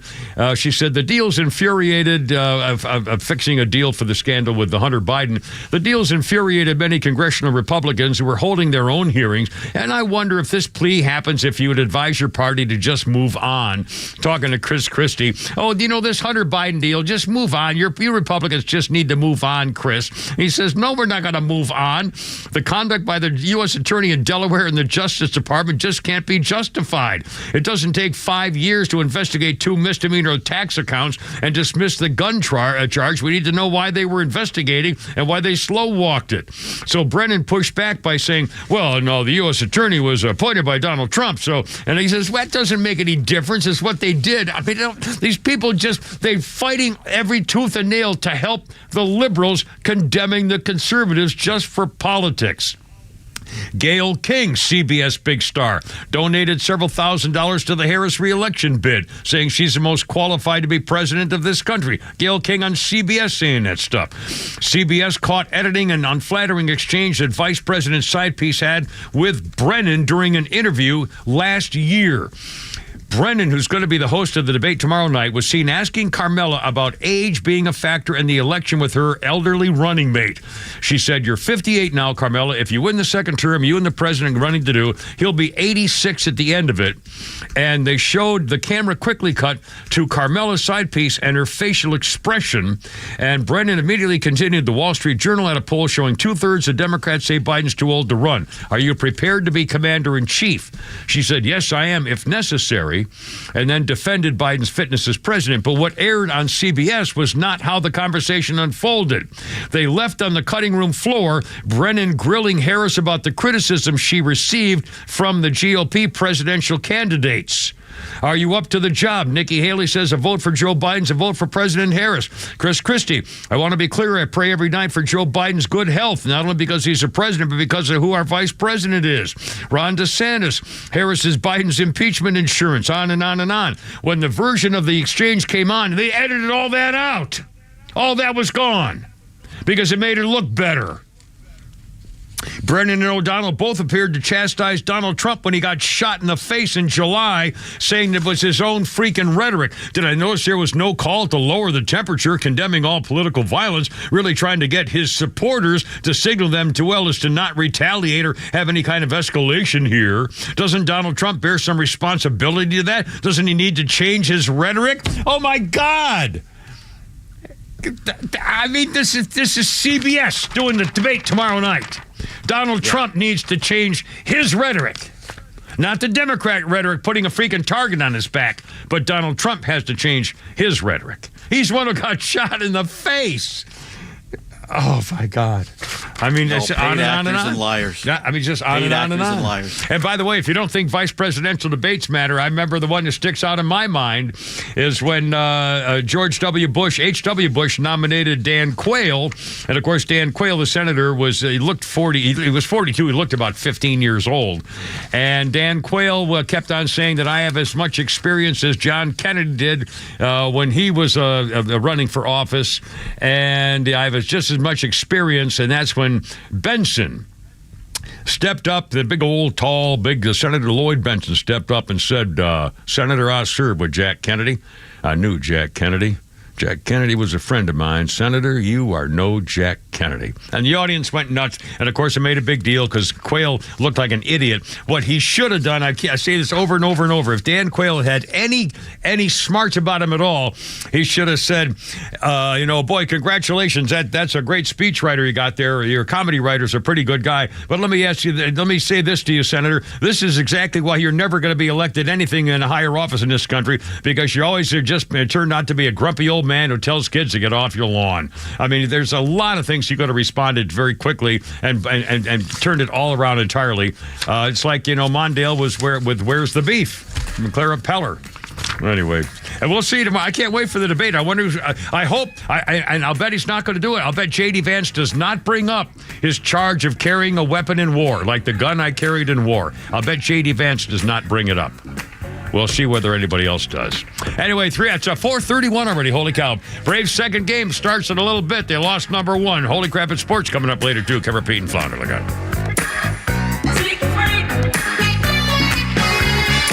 Remember that. It was Democrats who were the slave owners. It was the Democrats that voted against the Civil Rights and the Voting Rights Act. But everybody seems to forget that. The Kimmer Show, every afternoon from 3 to 6 p.m. on XTRA 106.3 and the XTRA app.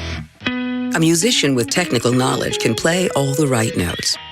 But one who cares enough to play from the heart gives music soul. At Truist, we believe the same is true for banking. Because when you work with someone who knows a lot and cares even more, you're unstoppable. Truist, leaders in banking, unwavering in care. Start feeling unstoppable. Visit Truist.com/care. Truist Bank, member FDIC, leading based on top 10 U.S. commercial bank. What's up, Atlanta? It's Ben Burnett, host of the Weekend Ben Burnett Show. Each and every weekend, right here on XTRA 106.3, we unpack all the week's events. We talk about all the issues with a local Atlanta-based flavor. You can catch me each and every weekend, Saturdays at 2 and Sundays at noon. If you ever miss an episode, you can go to the podcast park or wherever you download all of your content, and I'll be right there. Thanks for listening to the Ben Burnett Show, proudly brought to you by Butler Snow. Oh, man, look at my backyard. Looks like a tornado met a hurricane in a desert. I'm going to tell her to turf off. Or maybe you'd rather turf on with ATL Turf Co., the Southeast leading turf installer. Whether you'd like a new football field, putting green, or have us create the perfect maintenance-free backyard of your dreams, find ATLTurfCo.com. Make your yard great again. Visit ATLTurfCo.com and see what we've created for customers like you in the Southeast. ATLTurfCo.com. And no more yard cackling. This is House Call for Health. Britain's Prince Harry is calling on tech companies to do more to protect young people from the harmful effects of social media. The 42-year-old father of two taking the stage at the Clinton Global Initiative annual meeting in New York this week, discussing the launch of the Archwell Foundation Parents Network. It's an initiative supporting parents whose children have suffered or died due to online harms. The beautiful faces you see before you, their smiles, their dreams, all lost. All too soon, and all because of social media. It's why we launched the Parents Network. The Clinton Global Initiative meeting happened on the sidelines of the United Nations General Assembly. The theme of this year's gathering of political, business, and philanthropic leaders was what's working. For more health news, go to foxnewshealth.com. House Call for Health. I'm Lisa Brady, Fox News. Oh, boy. Got breaking news here. Well, you want to do it right now with music later? Yeah. All right, let's do breaking news. Pete Davis, Flounder Kimmer. What do you got? Chris Sale has been scratched from Game 2 due to back spasms. Grant Holmes, Holmes, will start for Atlanta in their must-win game, according to Fox Sports. So it's come down. They should have won that first game. They'll look back all off-season for blowing that first game with your best relievers out there, and they just crap their pants. Again, we were Ozzie had led them back, and you had them. And last week, you had just embarrassed them 5-1. Yeah. The next night, you have Chris Sale at full strength, probably, and then Max Fried after that. You had the Mets on the ropes, and the weather let them off the hook. Yeah. And today we were leading in the 8th inning, 3-0. Yeah. And lost the game 9-8 in one inning. They were leading in the 9th. They were leading in the 9th and lost it. Lost 2 leads. Oh, Lordy. Well, anyway. All right, now, I'm sorry, Flounder, a little mystic thing, and we'll start over after the bad news here. But again, Game 2 is coming up, and so we have a chance to continue. Yeah, well, we'll see. Always wish her well. 1978, John Travolta and Olivia Newton-John had their second British #1 hit from Grease, Summer Nights. 7 weeks at #1, the second best-selling single of 1978, beaten only by Saturday Night Fever. Wow. Now, I guess that was huge, even bigger than I remember. I got a special story here on my birthday list today. Here, what's the thing here? Our birthday list includes Barry Williams, Greg on the Brady Bunch. Barry Williams is 70 years old, and he admits that the Brady Bunch co-stars all hooked up with each other. Oh, yeah. Barry Williams is 70. He says, I dated Maureen McCormick, and Chris Knight dated Eve Plum. Michael Lookingland and Susan Olsen had a little mock wedding at one point. Yeah, we all hooked up. Solely among the younger stars, we did a teenage crush. He did have a teenage crush on his mom, Florence Henderson. I had a teenage crush on her for sure. She got a very lively personality, great sense of humor. And they talked about acting and a music career and so forth. But he said they were all hooking up. I thought he said he and Florence Henderson had gotten together. I thought that was the other one. There was somebody. There definitely was. What was the other show that had an older woman? Not the one with a Cassidy, Jack Cassidy. Partridge Family. Partridge Family. But somebody, one of the women in one of those series was definitely having sex with one of these young co-stars, and I thought it was Barry Williamson and Florence Henderson. I think, and I'm pretty sure that I remember somebody was, and I think he kind of glossed over it a little bit. But anyway, Barry Williamson is 70 years old today, just for the record. So good for him. All right, we got the thing there. And see a little history note here. Very quick. 1963, 2 Democrats are arrested for the bombing of the black church in Birmingham that killed 4 little girls. The Democrats were members of the Democrats Church of the Ku Klux Klan, and although they hated all the black people and wanted to kill them all, they really appreciate the fact that the black people still keep voting for them every time there's an election to keep them in power and keep them doing what they like to do. 437, Kimmer, Pete, and Flounder. 404-741-1230. 741-1230. Oh, my freaking Braves, man. Give me a break. All right, 437. Other things in the news. Oh, by the way, did you see the crowd, Flounder, coming in today? Holy smokes. The disco theater next door to us, what it called? The Roxy Theater. The Roxy Theater. I come around the corner from the parking garage, and all of a sudden there's 1,000 young girls, all look to be about 15 years old, and hippies. I mean, they looked like hippies. They were wearing like tie-dye uniform things and made up and different. It was unbelievable. And they all looked like 15 to 17-year-old girls. Must have been a couple thousand of them. And so I thought, holy smokes, what is this? I mean, it was a real serious, definite look to the group of girls out there. There were sleeping bags and pillows. They had been on the sidewalk all night, I guess. And I looked up at the marquee, and it's the Story of Us World Tour. Now, the Story of Us was like a Netflix thing or something. Wasn't that a big movie or a Story of Us? NBC, maybe? Or?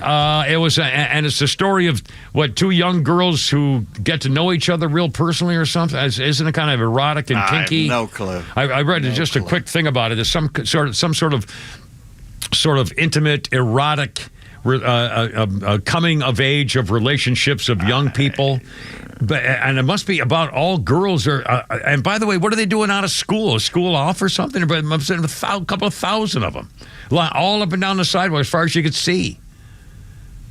And they're all kids. And I said, look, 15. The Story of Us. It's some kind of mamby-pamby leftist, relationship thing, I guess. But it's apparently real to those people. 439. I don't understand social media. Well, hell, the story of the Waffle House workers. Did you hear about this chick? Her name is Yadira Ramirez. And she works, or used to work, at an Atlanta Waffle House. Doesn't say exactly which one. She was doing a video with her co-workers performing what's called Lato's track Brokey on her shift. Okay, so there's somebody named Lato, and there's something called Brokey, which I guess is a song. It's a rapper. And this rapper named Lato promised $10,000 to the fan who posted the best video of this track called Brokey.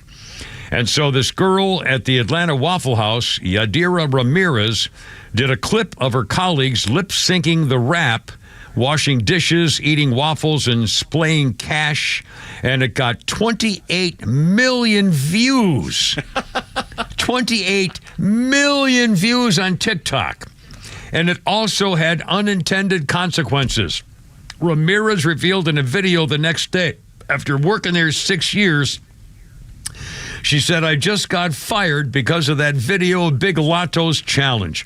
I'm glad I put 6 years into a company that would fire me, and literally a day of posting one video that harms nobody, that everybody was actually literally rooting for and happy about, but whatever. Smart decision, smart move, and then they put me on, it's called an EFR list. Basically, I can never get rehired again. She's wearing a Waffle House branded hat, spritzing a hose at the camera. They show the drive-through window, another colleague displaying a wad of cash from customers, lip-syncing, a line of Waffle House workers dancing, panning to a receipt, reading Brokey, 2 employees eating waffles.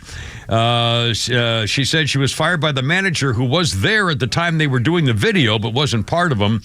The tables turned, though, for Ramirez later when her videos appeared to attract the attention of this Lato herself, who met up with the fired employee.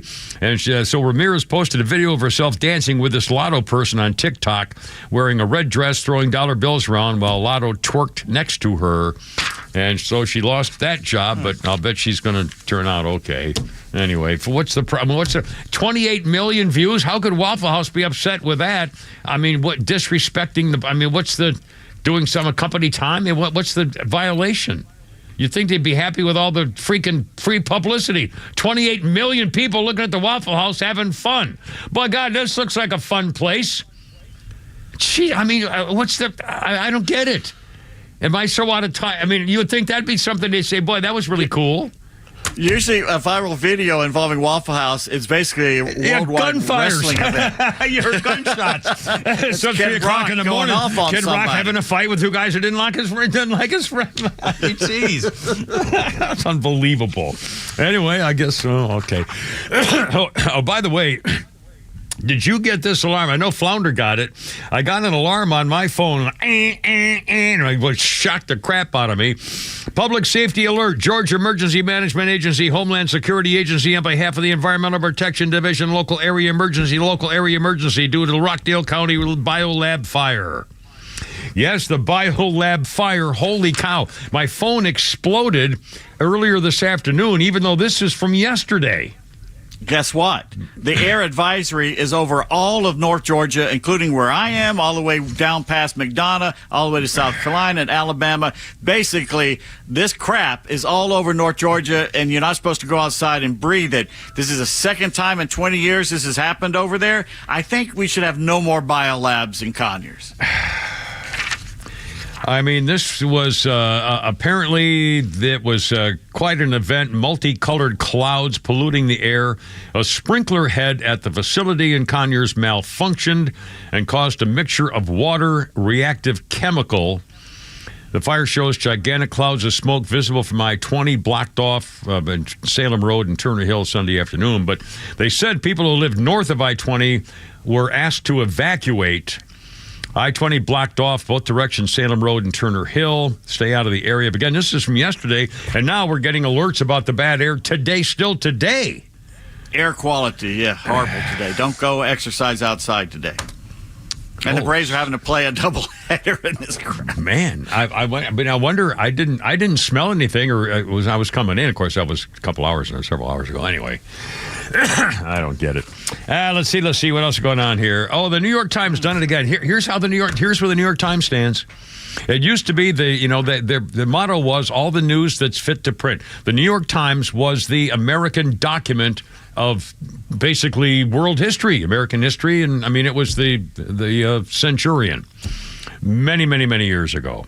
Well, the New York Times now has come out with an article titled "Protesters Mourn Nasrallah's Death Around the World," heaping praise on this guy Nasrallah as a gifted orator who maintained that there should be one Palestine with equality for Muslims, Jews, and Christians.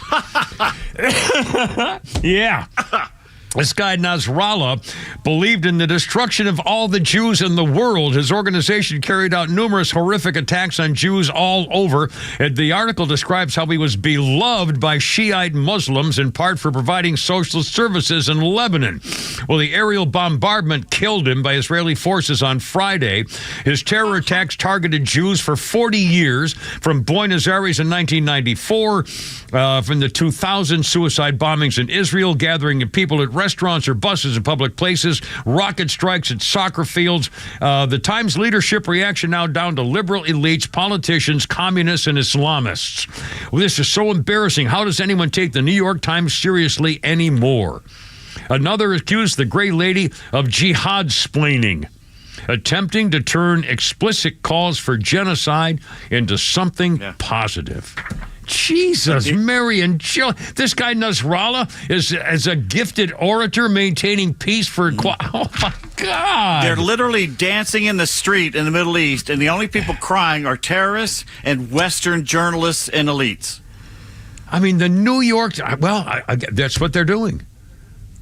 Believe me, this whole period, since Donald Trump came down that freaking escalator, boy, the world has changed. The freedom of the press, the First Amendment. Well, it's not just the New York Times. The AP, charismatic and shrewd, they called him. Washington Post, seen as a father figure, a moral compass, a political guide. Oh, my Let's Lord. see. And The Guardian.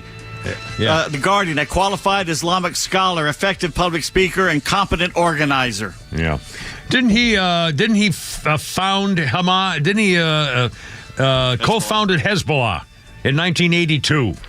He killed our Marines, and we didn't kill him for 40 years. Yeah. Israel had to do it for us. Yeah, we should have sent a hit team over there 40 years ago. Yeah. 4:47, Kimmer, Pete, Flounder. It's Monday. Go Braves, or it's over. Go or go. Either way. It's, go or win. Go home. Yeah.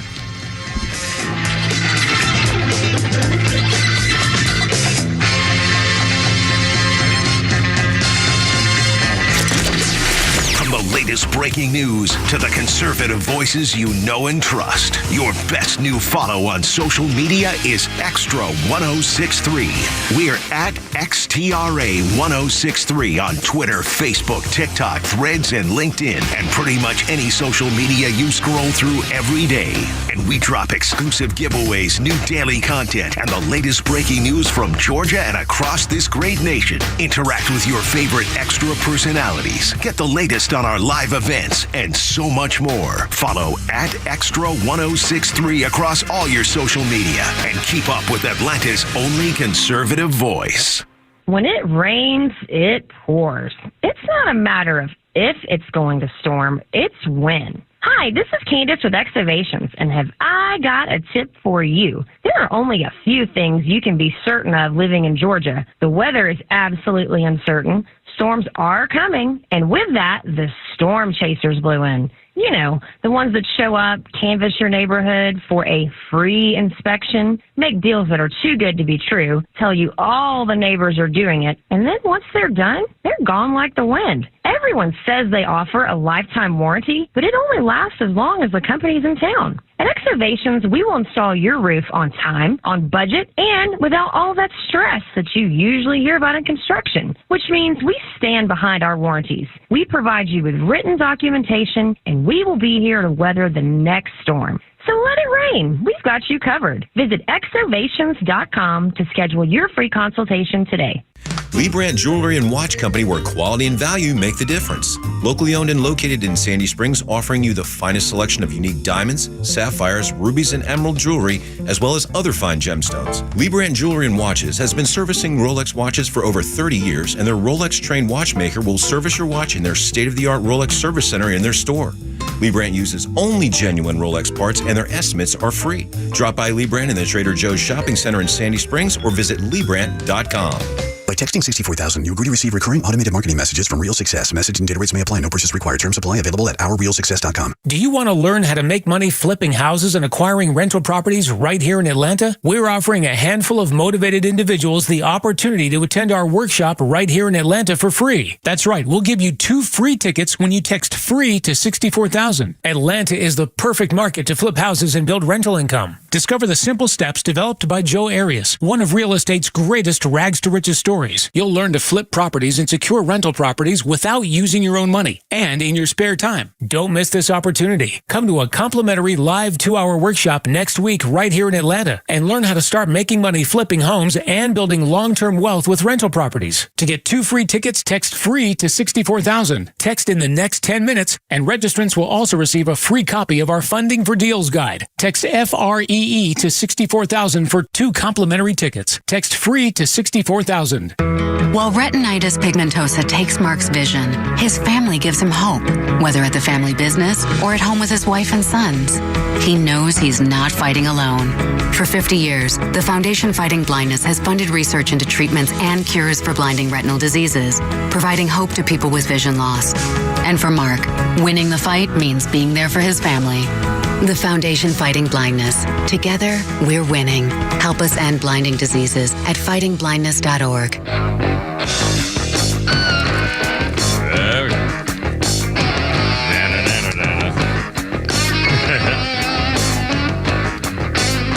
Leonard Skinner, baby.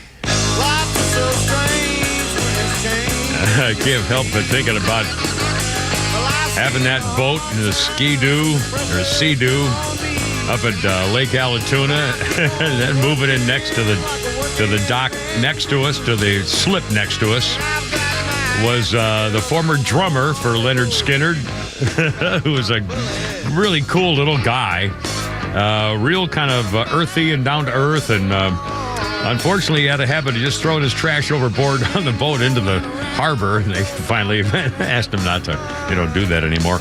Anyway, Leonard Skinner, on this day in 1974, police called to their Oyster Blue Cult concert after a fight broke out between 2 sound engineers. The Skinner roadie claimed that the sound had been deliberately turned off during their set. So he got in a fight with the guy who was trying to mess up Leonard Skinner. I don't blame him, protecting your band. Our birthday list includes that naughty little Crystal Bernard. Crystal is 63. She was Helen on Wings. I think she married somebody that we should know. I can't remember anything else. Something about her. I can't remember now. And a couple of TV things in history. On this day, 1960, The Flintstones premiered on ABC. And same day in 1982, Cheers premiered on NBC. Ran for 11 years. One of the greatest, probably, I would say Cheers has got to be one of the top 5, certainly one of the top 10 sitcoms of all time. Maybe one of my top 5 of all time. Top 10, maybe. Yeah, top 10 for sure.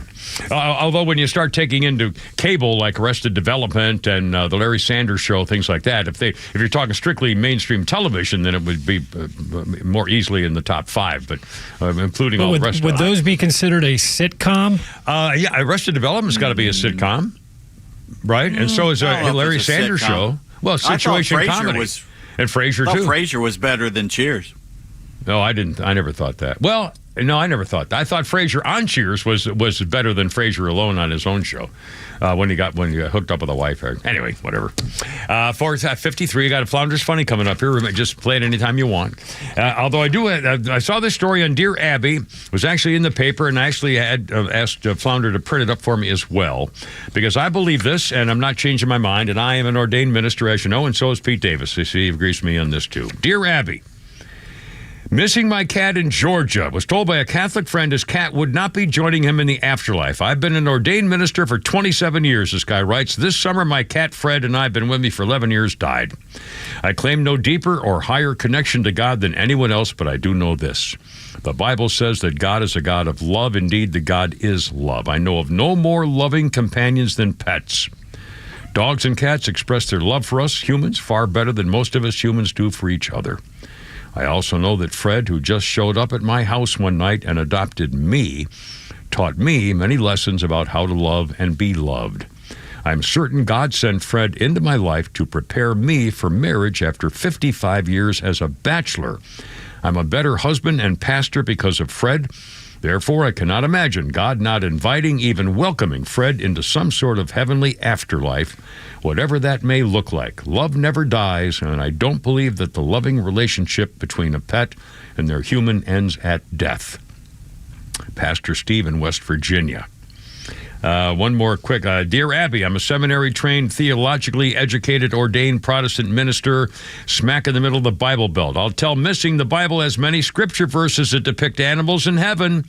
Great many people who have died and been resuscitated have written about their experiences and said they saw their long-deceased pets on the other side.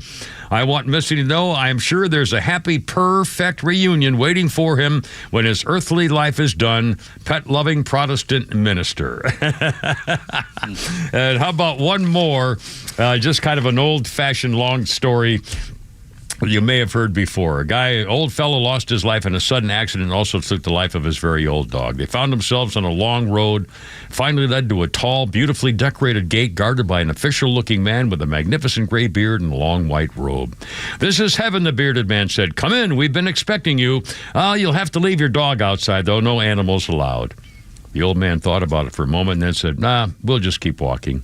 Eventually, they came to a small turnstile where they encountered a scruffy old man with a wide grin sitting on a stool. You passed the first test, the old man said, pushing open the turnstile. My name is Peter.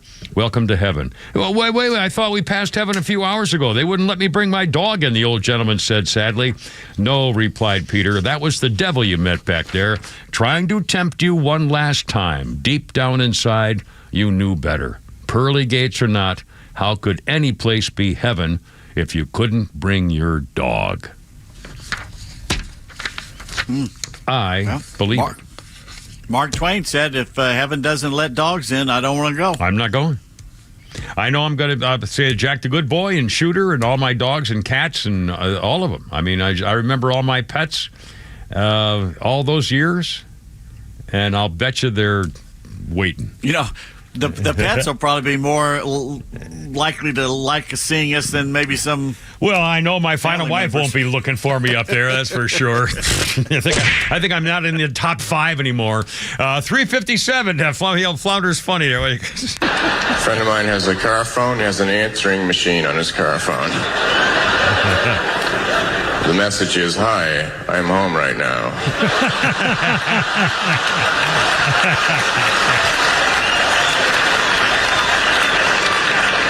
So I can't come to the phone. But if you leave your name and number, I'll call you when I'm out.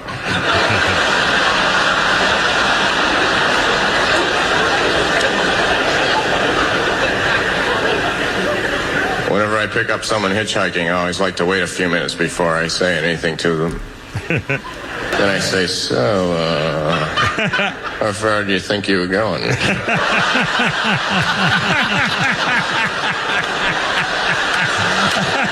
Put your seatbelt on. I want to try something. I saw it in a cartoon, but I'm pretty sure I can do it.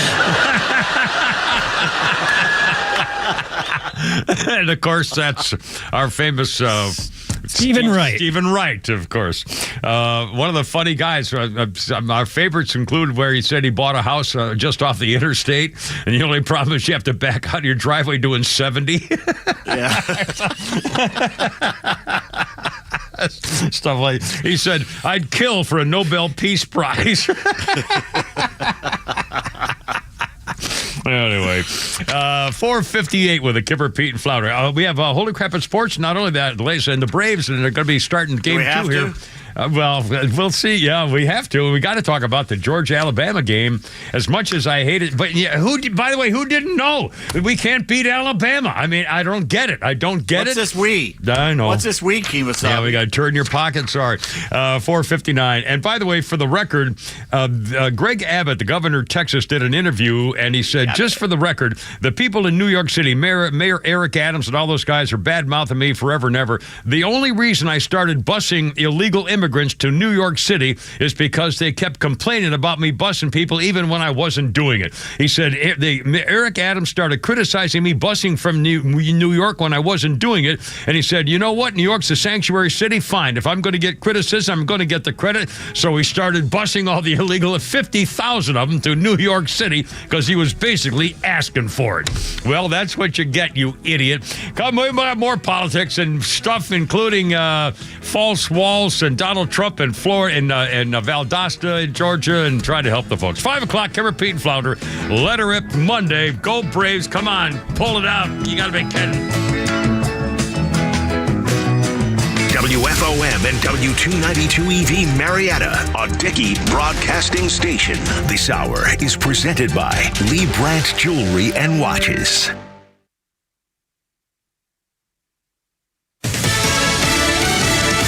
Help is on the way. Lisa Brady, Fox News. That message from North Carolina Governor Roy Cooper, with parts of the state still unreachable in the aftermath of Hurricane Helene. When you have a situation where communities are completely cut off, when first responders can't even get in because water is still there and rivers are rising right now as we speak. The area around Asheville especially hard hit, 500 miles from where Helene made landfall in Florida. And this is a massive coordinated effort to help this area, both in the short term and in the long term. It could take weeks to restore running water in some areas. Across the Southeast, some 2 million remain without power. More than 120 are dead, with hundreds more unaccounted for. I've directed my team to provide every available resource as fast as possible to your communities to rescue, recover, and to begin rebuilding. President Biden also says he will visit affected areas once it's safe and non-disruptive. The former president visiting Georgia today. Former President Trump held a moment of silence for those killed in Hurricane Helene. As you know, our country is in the final weeks of a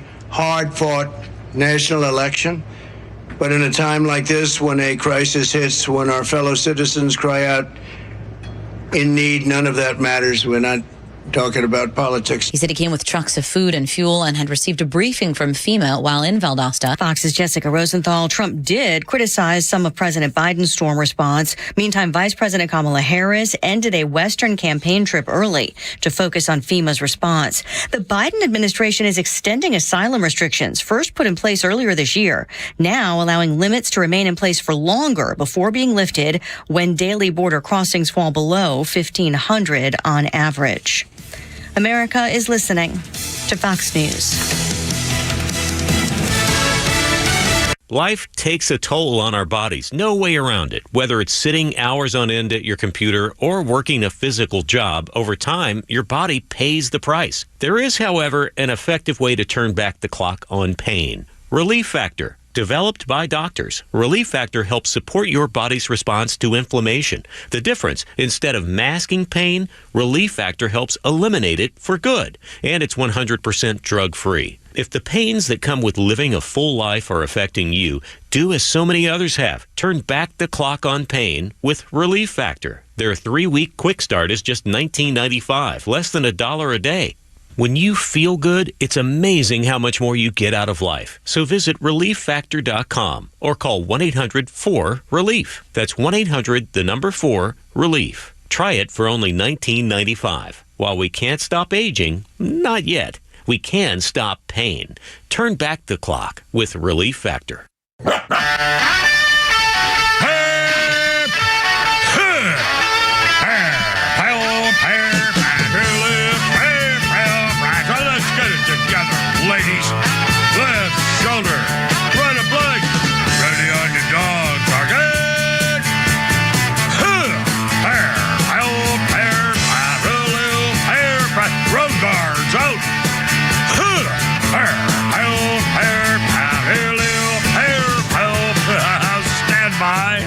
It's only me. It's only the Kimmer with Pete Davis and Flounder. And the Braves are going to be starting Game 2 of the doubleheader shortly. They lost the first game. Holy Crap at Sports is coming up with a full story. Unbelievable. And we got, I'll tell you what, Flounder, Vice President's side piece is speaking live in Washington. I think she may be talking about the hurricane stuff. Can we take her live for a second, see if it's worth... I have been receiving over the last couple of days. I have received regular briefings on the impact of Hurricane Helene, including from Administrator Criswell. Oh, she got briefings? And over the past 24 hours, I have spoken with Governor Kemp of Georgia, Governor Cooper of North Carolina, and many local officials. Yeah, the storm started Thursday. I have shared with them that we will do everything in our power to help communities respond and recover. And I've shared with them that I plan to be on the ground as soon as possible, but as soon as possible without disrupting any emergency response operations, because that must be the highest priority in the first order of business. All right, that's fine. I don't want to hear any more of her. Thank you. Okay, not one more red cent to Ukraine before they rebuild every dam, every road, every city, every hospital, every school in North Carolina and Tennessee. Not 1 cent for them. And by the way, let's see how many other countries around the world are be willing to chip in to help rebuild American cities. That remember the Gordon Sinclair of the Americans? Yeah. The guy from the Canadian broadcaster. We should play that again. In fact, Flounder, what the hell? Not today. No, not today. There's too much going on for that. At some point. Well, yeah, I know. But and it's so long and it's so grainy and it's... Yeah, but it's good. Anyway, Kimmer, Pete, and Flounder. Here's number 404-741-1230. 741-1230. The second game of the doubleheader coming up shortly. And the Braves lost game 1. If they lose this game, it's over. They will not be going to the playoffs. And they still have a chance, of course, but we'll see. It would be rare to lose 2 games of a doubleheader. But again, we're not getting Sale. Pete just said the latest news is Chris Sale's not pitching, not starting. Back spasms. Got a bullpen game going in game 2 for your season on the line, and you got to throw a bullpen game out there. I mean, you've managed Chris Sale and Ronaldo Lopez fantastic throughout the year, and we get down to the final day and he can't go. It's such a shame. Yeah. And again, the fact that we're even here is pretty remarkable with all the Acuna, my God. I mean, people thought that was the ball game from the first time it happened. First of the series. I think Strider getting hurt and Acuna because they won the World Series without Acuna. Yeah. But when you lose both Strider and Acuna, and then you lose Murphy, and then on day 1, and you lose Riley later, and you lose Michael Harris, it's like good grief, and Ozzie Albies. Yeah. Well, and your stars in offense, a star pitcher. I mean, that's the ball game normally. So the fact they even got here, and we'll see. Game 2 coming up. We'll keep you posted. Other things going around the area here. President Stupid Face got a little defensive when they asked him who the hell's in charge around here. He was doing a news conference today, and he said, President Showers with daughter said, I will be going to the devastated areas, but not yet. I don't want to be a distraction. He just coughed a lot. He kind of got real defensive when a reporter asked him who the hell was in command over the weekend directing the hurricane response. As he was concluding remarks and heading to leave the Roosevelt room, a reporter yelled, and the hurricane, Mr. President, why weren't you and Vice President Harris here in Washington commanding this weekend? And Biden yelled, I was commanding it. I was on the phone for at least 2 hours yesterday, and the day before, I commanded it. It's called a telephone, and all my security people. Okay, let me repeat that again. For at least 2 hours yesterday, and the day before as well, I command it. It's called a telephone, and all my security people. I command it. It's called a telephone, and all my security people. That was the sentence. Are we missing a couple of verbs in there, maybe? Some descriptive adjectives or something to make them actually complete sentence? Good God. Then he turned to leave, and reporters started to ask, is it not important for the country to see? And he left and took off. At the start of his remarks, President Stupid Face said, we're going to be in constant contact with governors, mayors, and local leaders regarding the hurricane. I'm committed to traveling to the impacted areas as soon as possible, but I've been told that it would be disruptive if I did it right now. Well, that's what they all say. You just heard Vice President's side piece say the same damn thing. Well, we're going to go, but we don't want to be disruptive. Well, then how come when George W. Bush was flying over and he didn't want to go down there to be disruptive, they attacked him every second of every freaking day for the entire storm in the aftermath? These freaking phonies. Good Lord. Honestly, just freaking unbelievable. 5:09 here with the Kimmer, Pete, and Flounder. Oh, but I know what, Flounder, just for the heck of it, I mentioned at the beginning of the program, I think we should give tribute to the leftists media people when they start turning around and maybe showing a little more common response to the way it used to be when Saturday Night Live, which I have not watched. I've not sat down to watch Saturday Night Live in decades. And I did not watch it over the weekend. But Saturday night, they had that, what's her name? Hold on, I got it here somewhere. The Maya Rudolph and that David Spade guy. And they did some great impressions of the president and vice president. And since they did take the opportunity to kind of pick on the two leaders in Washington, Flounder, let's play once again, saluting the left when they get it right, actually causing a little hooboob over the Saturday Night Live show of the weekend. Over the thing with the thing there. Did he not hear? Are you in there? Is it stuff on you? What happened? Can you hear me? Hey, Flounder. Yeah. Oh, okay. Is everything all right? Yeah. I'm not hearing anything. You just said play something. And we're supposed to play the Saturday Night Live thing, but like 2 minutes ago, and you've been looking around in there. And hey, listen up, everyone. We couldn't have gotten here without one man, and his name is Joe Biden. Get on out here, Joe Biden. Folks, that's right. A lot of people forget I'm president, including me. But guess what? And by the way,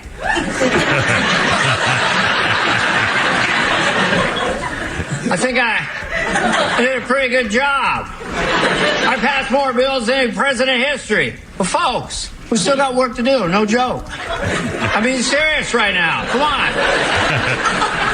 And guess what? And by the way, the fact of the matter is, the rich don't pay their fair share. They gotta pay the fair share. We gotta build back better. To build back the better, the better, the better, the better. Build back the better. Can't believe it's not butter. Thank you, Joe Biden. Thank you so much. Thank you. Thank you. And I just want to say thank you, Joe Biden. Thank you for putting country first and for handing over the reins. I didn't want to. They made me. And guess what? And by the way, the fact of the matter is, no joke, this is serious right now. I mean, it's serious. Anyway, in conclusion, me and Vice President Harris are the same. Oh, okay. Great stuff. Thank you, Joe. Thank you so much. Thank you. All right. Goodbye, Joe. Goodbye, Joe. Joe Biden, everyone. Joe Biden. Yeah, I was on the phone for at least 2 hours yesterday and the day before as well. I command it. It's called a telephone and all my security people. That was his response to the question by the reporter. Jeez, I mean, it's literally like he got caught with his hand in the cookie jar, and it's like a little boy who's saying, "No, I didn't take that cookie because somebody else got it," and tries to leave the room. I mean, it's just, honest to God, I can't. I am shocked that the Russians and the Chinese haven't pulled something major. Well, unless they're thinking if Trump wins, they're going to get payback. I don't know. I'll bet they wish. The Houthis shot against us again yesterday to our troops and our naval boats off the coast because they can get away with it. Nothing happened. They went after Israel, and Israel attacked them the next day. Yeah. Well, that's the difference.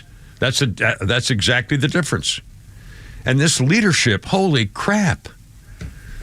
And when I see Vice President's side piece trying to look presidential, well, I've been in contact with the governor and the mayors, and we're doing everything we can here in the federal government. Oh, please, give me a break. She wouldn't know the name of FEMA. I guarantee you, she does not know what the letters stand for. 5:13. Well, holy crap, it's Braves. maybe we'll see. Pete Davis coming up next with Kimmer, Pete, and Flounder. 5:13 on 106.3. How's your Monday so far? Look out.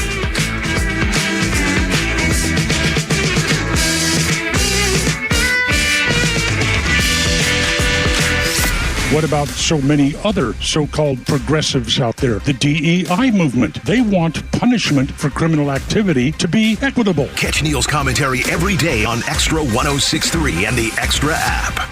Doug Moore is a health insurance broker at yourchoicehealthplan.net. He believes your health insurance premiums should not look like a mortgage payment. You don't have to overpay for health insurance. He sells private insurance with no deductibles and no rate increases. These plans are typically 30 to 60% less than what you're paying and don't need to change doctors. He customizes all plans to meet your budget. Don't fret. Go to yourchoicehealthplan.net. He can save you big money.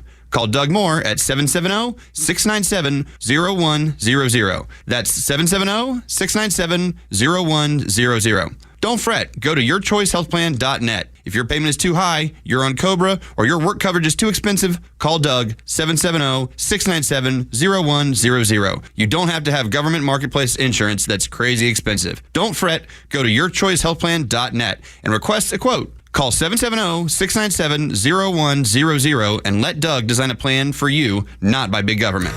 Are you looking for something simple but delicious, sweet but also savory? Discover Schumann Farms Sweet Onions. Schumann Farms is a third-generation family farm with the Real Sweet brand and Mr. Buck's brand sweet onions. Each brand brings savory, sweet deliciousness to every meal. Whether you're grilling, sautéing, or simply adding a fresh crunch to your salad, Schumann Farms has you covered. Look for Schumann Farms Real Sweet brand and your Mr. Buck's brand sweet onions at your grocery store and taste the difference for yourself. Schumann Farms, the Georgia family farm growing tradition and the world's sweetest onions.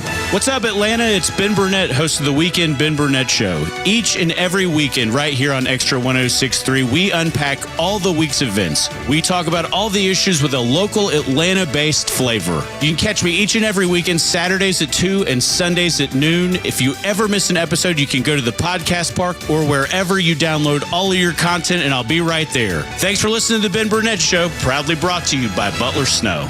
Millions of guys suffer from erectile dysfunction. That's 1 in 4 men. And I can tell you, I'm one of them. If you or someone you know suffer from ED, Peyronie's disease, or PE, here's 38-year emergency room doctor and founder of Total Body Therapy of Georgia, Dr. Eric Deal. Patients who enter my office are often frustrated, hopeless, depressed, and embarrassed. I understand the problem, and I'm going to help you fix it. There are lots of competitors that don't have the credentials that I have. When you go to other clinics, you're not going to see a board-certified physician with the experience that I have. When you come to our clinic, you're going to see me. There's just not one therapy that can solve these complex issues. I'll do a complete history and physical prior to any treatment that we use. Take it from me, Dr. Deal. When it's not hard, it's really hard. Call Dr. Deal for your free one-on-one evaluation and resolve your ED, Peyronie's, or PE issues. Total Body Therapy of Georgia, 404-777-1911, 404-777-1911, online at stopmyed.com. All right, look out. Our 5 o'clock hour brought to you by our friends at Lee Brand Jewelers, where luxury jewelry and watches are affordable. Drop by their store in Sandy Springs or visit LeeBrand.com. It's 5:17, and holy crap, it's sports with Pete Davis.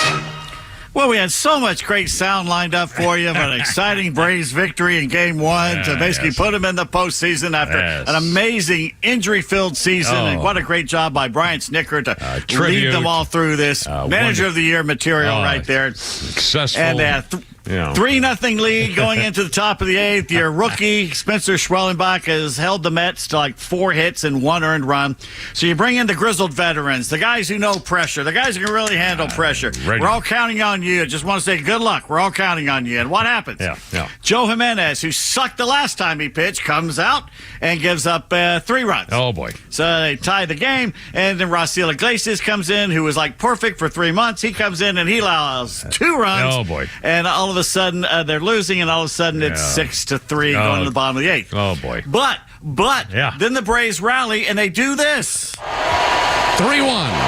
Swung on a fly ball to deep left field. Going back there, Nemo over his head, off the wall. Here we go. 1 run in, 2 runs in, 3 runs in. Ozzie Albies reared back and burned it to left field. And it's 7-6 Braves in the 8th. So that would Ben be a Ingram win on then, 680 to the fan there. Now, most major league teams would take that as a sign from up above that you're supposed to win the game there. But you've already used your closer. In fact, Aaron Bummer had to come in relief of Raciel Iglesias. That's how bad he was. Okay. So then you bring in Pierce Johnson, who's the obvious guy to bring in there. he gives another pitch to Francisco Lindor, who had gotten one the inning before. 2-run homer, and the Braves lose 8-7 in Game 1. Okay, then we're thinking, all right, well, we got Chris Sale. That's why you've held him back for almost a week here. You got Chris Sale ready to go. Hey, you know, your Cy Young winner, he's going to go out there. And he got scratched because of back spasms. You wonder if he was having problems with them last week. Yeah. So the Braves now have Grant Holmes, I believe, starting this game, basically a bullpen game with your season on the line. Really can't help it at this point. Yeah. This is the way the cookie crumbles. But if they lose, they are out, and the Mets and D-backs are in. The Mets are already in, by the way. So we had them on the ropes, and we let them off. Yeah. As Tom Hughes just posted, he goes, why does Atlanta always have to be on the wrong end of the greatest comeback ever archives? That's right. In fact, we're in Flounders White got a set on in there. Would have been the second inning, I think, of Game 2. 1-0 Atlanta. Well, they had a guy on third. Yeah, well, so that means nothing. Yeah, we're up 3-0 in the first game. Yeah. So I don't want to hear any more scores about us being up until No, let's not be negative. Let's have all positive energy going off to the ballpark here from the back. And the amazing thing is, if they do win and they get in, they're probably going to have to go West Coast and play the Dodgers or the Padres, both very good teams. Yeah. And they won't have Chris. Who knows if they'll have Chris Sale in Game 1? Who knows if they'll have him in the postseason with these back spasms? Yeah. So the odds are against them. When do those games start? Since the season it would be over today, right? Isn't this the last day? Yeah. Everybody will be done by today, right? I think some of the series start tomorrow, to tell you the truth, because they don't wait too long now. Yeah. Because they're already late. Yeah, we're already late. These suckers. So we'll see. If they lose, well, it was an amazing season considering all the injuries. Yeah. No other team could have weathered these injuries and been here at the end like this. It would be heartbreaking to lose, though, at this point, to get all the way to the end and lose. And weather screwed them last week. I firmly believe that Chris Sale goes Wednesday night and Max Fried the next night. They win at least one of those games, and they pretty much would cruise on to get into the postseason without having to play today. Yeah. But this has messed us up. Yeah. Saddened to wake up to the news that Hawks legend Dikembe Mutombo passed away at the age of 58. Had been battling brain cancer for 2 years. The Hall of Famer, known for his massive blocks and finger wagging afterwards. No. Even in the commercials, he died surrounded by family. I love that commercial. It was in a grocery store, and they were throwing something in the cart, and he slammed it away from something. Yeah, that was a series of very funny stuff. Dikembe Mutombo was simply larger than life, NBA Commissioner Adam Silver says. On the court, he's one of the greatest shot blockers and defensive players in the history of the NBA. Off the floor, he poured his heart and soul into helping others.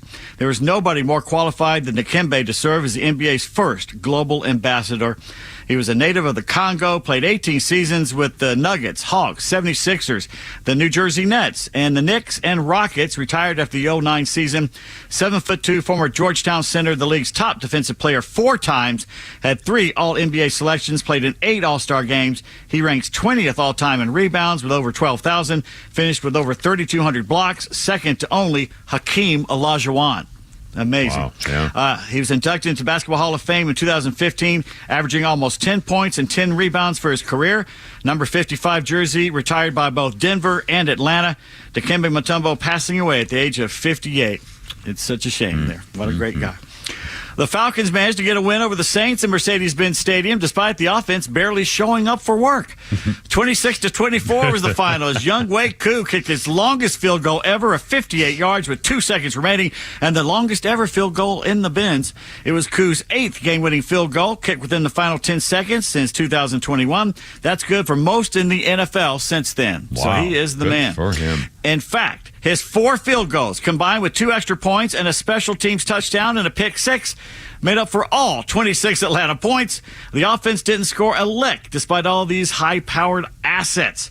But a win's a win. And they're 2-2 going into their game here at home against the Buccaneers Thursday night. That's right. The NFL scheduled the Falcons to have to play 2 of their biggest NFC South rivals twice in 5 days. That's not good. Some takeaways from the win. Receiver Kadero Hodge, responsible for the Falcons' first muffed punt turned touchdown of this century. I said muffed punt. With his 2 rushing touchdowns, a 2-yarder in the first quarter and a 5-yarder in the second, Saints tight end Taysom Hill is now responsible for 11 touchdowns against the Falcons. Guess what? Only 3 men are responsible for more of those. Can you name one of them? More touchdown against the Falcons than he is. Taysom Hill, the slow white guy, is like Jim Brown when he plays the Falcons. I'm telling you, the only men, there are 3 quarterbacks that have more touchdowns against the Falcons. Their names are Tom Brady, Jameis Winston, and Drew Brees. Okay? If he hadn't got hurt and missed the second half, New Orleans probably wins if Taysom Hill didn't get hurt. Yeah. I'm telling you. Good grief. You can't keep depending on special teams and pick sixes. The offense has to carry its weight. And you can't win just by kicking field goals in the NFL. Unless you're the Steelers in game 1 of the season and you did just that. But you have to be playing the Falcons for that to work. Isn't that there's funny a how trade-off. that works out? The Falcons now on the all-time record against the Saints, 56-55. I can't believe it's that close. Wow. I like using Tyler Algier more, giving Bijan Robinson a breather now and then. The Falcons are 11-3 when wearing the red helmet since 2009. It was a good look. It's a good look. And I prefer the red helmets, red jerseys, and white or silver breeches, but I'll take what they had yesterday as well. Good look. Yeah. I like it. The cannibalization of the SEC began early this season with Kentucky upsetting Ole Miss, then Alabama almost blowing a 28-0 lead, and then held off to nip Georgia in one of the best college football games you will ever see. In fact, Paul Feinbaum said it's the best he'd seen in 40 years. The Bulldogs came out of that loss with several players banged up, including head coach Kirby Smart saying he's not going to talk much about the playing status for this weekend against Auburn. So go from Alabama to Auburn. When asked after the game what happened in that first half in Tuscaloosa, Kirby responded, "Let me start by saying I grew up in a middle-class family." That's not going to By the way, I don't know. Is Auburn in the between the hedges this week, or are they over there in Auburn? It seems kind of weird to play in Alabama two games in a row. That's a good question. I think they're back in Athens. Mike May had the funniest response to the Bama-Georgia game when he posted, "Alabama couples do it doggy style so they can both watch Georgia win." I'm sorry, Pete, I missed part of that. What was Sorry, that? I was going to let Pete. The game is in Athens this Saturday. Oh, that's right. Thank you very much. Bama couples do it doggy style so they can both watch Georgia win. That's pretty crude. Still funny. That's still funny. And at halftime with the Tide-winning big, Brett McMurphy tweets, "Just curious, do SEC rules allow for a second-half running clock?" Didn't hold up well. And Peter Burns tweeted, "They are eating the dogs." Yeah, I saw that. The Trump song there. He also tweeted, "Fine, I'll ask it. Was Saban holding back Bama?" And a lot of people want to know why Bama allowed at least one player, if not two, to wear a message across their face that read, "Kill everybody." Oh, I didn't see that. Now, it's about, kill them on the field, but that's not a good look with what's going on. You're playing a team that lives in a state that just had a massive high school shooting, and you're 17-year-old yourself. And you're wearing "kill everybody"? You're just out of high school you yourself? get kicked out of a game if you do the slash your throat maneuver. They'll throw you off of a football game for doing that. It's bad Let's put it conduct. this way. I doubt we see anybody in college football wearing that next week. Yeah. I think there'll be some talking to. Wow. A video made a few months ago is turning some heads. It shows Georgia quarterback Carson Beck driving a Ferrari F8 Spider somewhere on the roads around Atlanta, obviously exceeding the speed limit. And they're laughing and having a good time about it. Don't know why it's just surfacing now, but it's another bad look for the program with the speeding problem image. Not good. It's making some of the national talk headlines on the sports web pages, and that's not a good look. Not a good look. Meanwhile, behind the scenes, the SEC and Big Ten conferences continue to consolidate their growing power over college football. The two conferences' athletic directors will discuss a possible partnership in football scheduling, along with their preferences for automatic bids in the next football playoff. The discussion will take place next week in Nashville, which should make all the other conferences shake in their boots. A sticking point is the Big Ten teams play 9 in-conference games. The SEC is not doing that right now. Both conferences want 4 automatic bids to the playoff, which means they'd have 8 of the 12 spots every year. In fact, one SEC source told ESPN's Heather Dinich, "I'm for anything that gives us the maximum number of postseason opportunities. I don't count bowl games as postseason opportunities." What the hell's going on with college Bowls football? mean nothing anymore. Can you say super conference, boys and girls? I knew that you could. It's coming. It's coming one big, massive NFL-like conference. It's sad. And the new Pete poll is out, which always comes out before the AP poll. Still has Texas #1, followed by Bama. Most of the places have Bama on top. Ohio State 3rd, the Dogs 4th, and Tennessee rounding out the top 5. After that, it's Miami, Oregon, Penn State, Notre Dame, and Mississippi. AP has the Crimson Tide #1, then the Longhorns, Buckeyes, Volunteers, and Georgia 5th.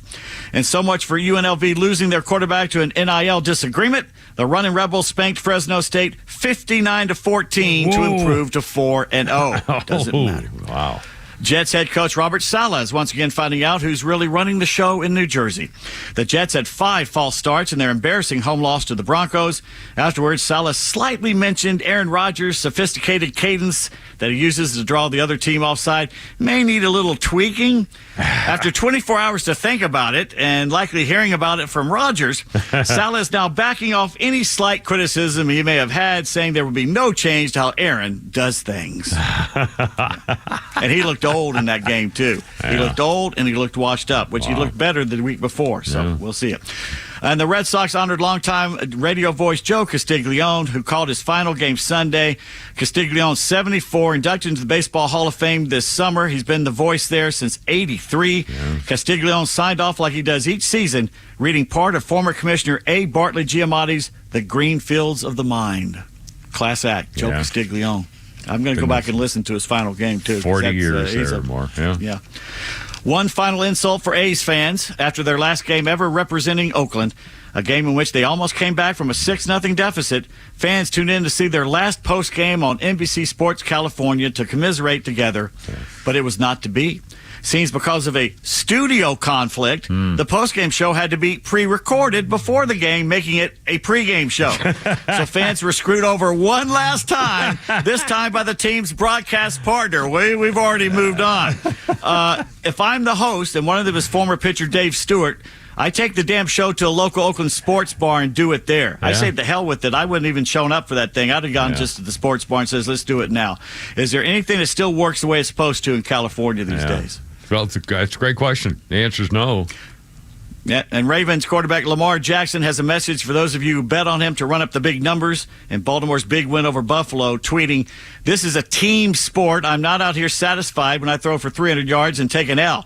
If I throw for 50 yards and we win, that's what the blank matters. Y'all stop commenting on our socials about the yards. Y'all FanDuel or parlays ain't hit."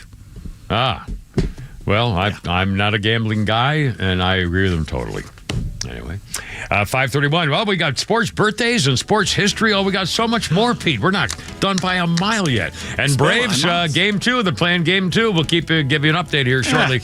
Kimmer, Pete, and Flounder, 5:31. Nothing but confidence and very little of that. Go Braves. It's exactly the kind of crap I've been talking about.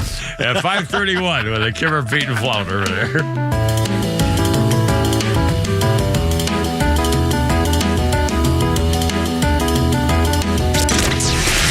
Latest breaking news to the conservative voices you know and trust. Your best new follow on social media is XTRA 106.3.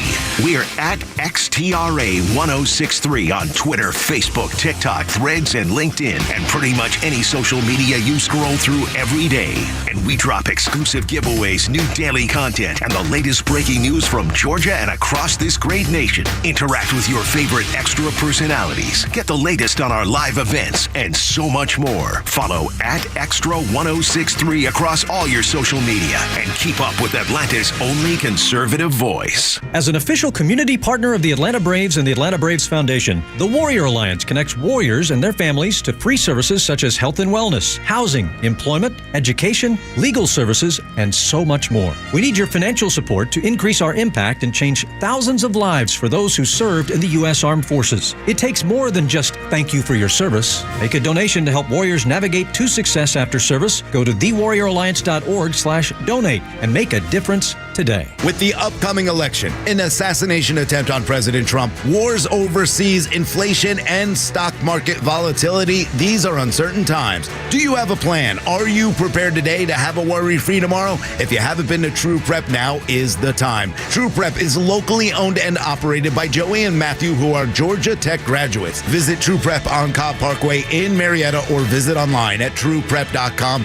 That's TRUprep.com. Well, Sally, thank you for your time. But unfortunately, we can't offer you the position. But why? Well, we got the results of your background check, and we saw some red flags. Like what? Apparently, you were accused of dog-napping a Chihuahua named Mr. Cha-Cha. Mr. Cha-Cha was my soulmate. At Horizon Background Screening, we find things that other companies don't. That's why companies that use us make smarter hiring decisions. Don't let the wrong hire put your company at risk. Get the real story on your candidates at horizonscreening.com. Life takes a toll on our bodies. No way around it. Whether it's sitting hours on end at your computer or working a physical job, over time, your body pays the price. There is, however, an effective way to turn back the clock on pain. Relief Factor. Developed by doctors, Relief Factor helps support your body's response to inflammation. The difference, instead of masking pain, Relief Factor helps eliminate it for good. And it's 100% drug-free. If the pains that come with living a full life are affecting you, do as so many others have. Turn back the clock on pain with Relief Factor. Their 3-week quick start is just $19.95, less than $1 a day.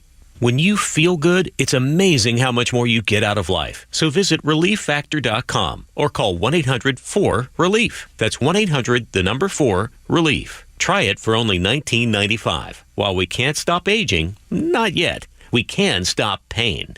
Turn back the clock.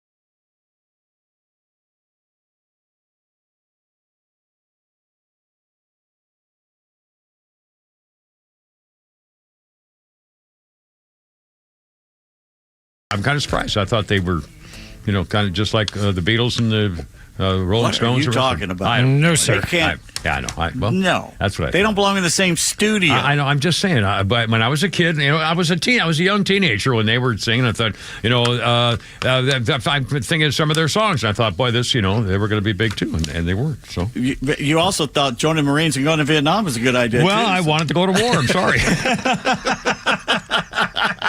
Son of a bitch, a minute. I got to call into question your cognitive skills at the time. 36 hours, people were trying to kill me. I said, what the hell? Hey, stop that.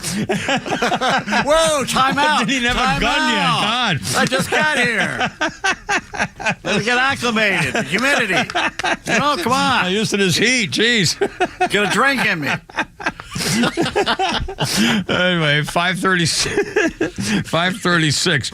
Our birthday list includes, we've got a couple of sports things here, Pete Davis, after Holy Crap at Sports. Dominique Moceanu. Man, I had the biggest crush on this teeny little gymnast. She was about 4.5 feet tall. Dominique Moceanu from the 96 Summer Olympics in Atlanta is now 43 years old. She shot up 7 inches by 1997 to a towering 5'3". She was just, I thought she was so cute. God, she was really, really something. Martina Hingis, the tennis star girl, is 43 years old today. And let's see, the last game at the Windy Candlestick Park was on this day in 1999. Dodgers beat the Giants 9-4. The World Series on the TV for the first time, not many sets available, in 1947. Sponsored paid $65,000 for the entire World Series back in 1947.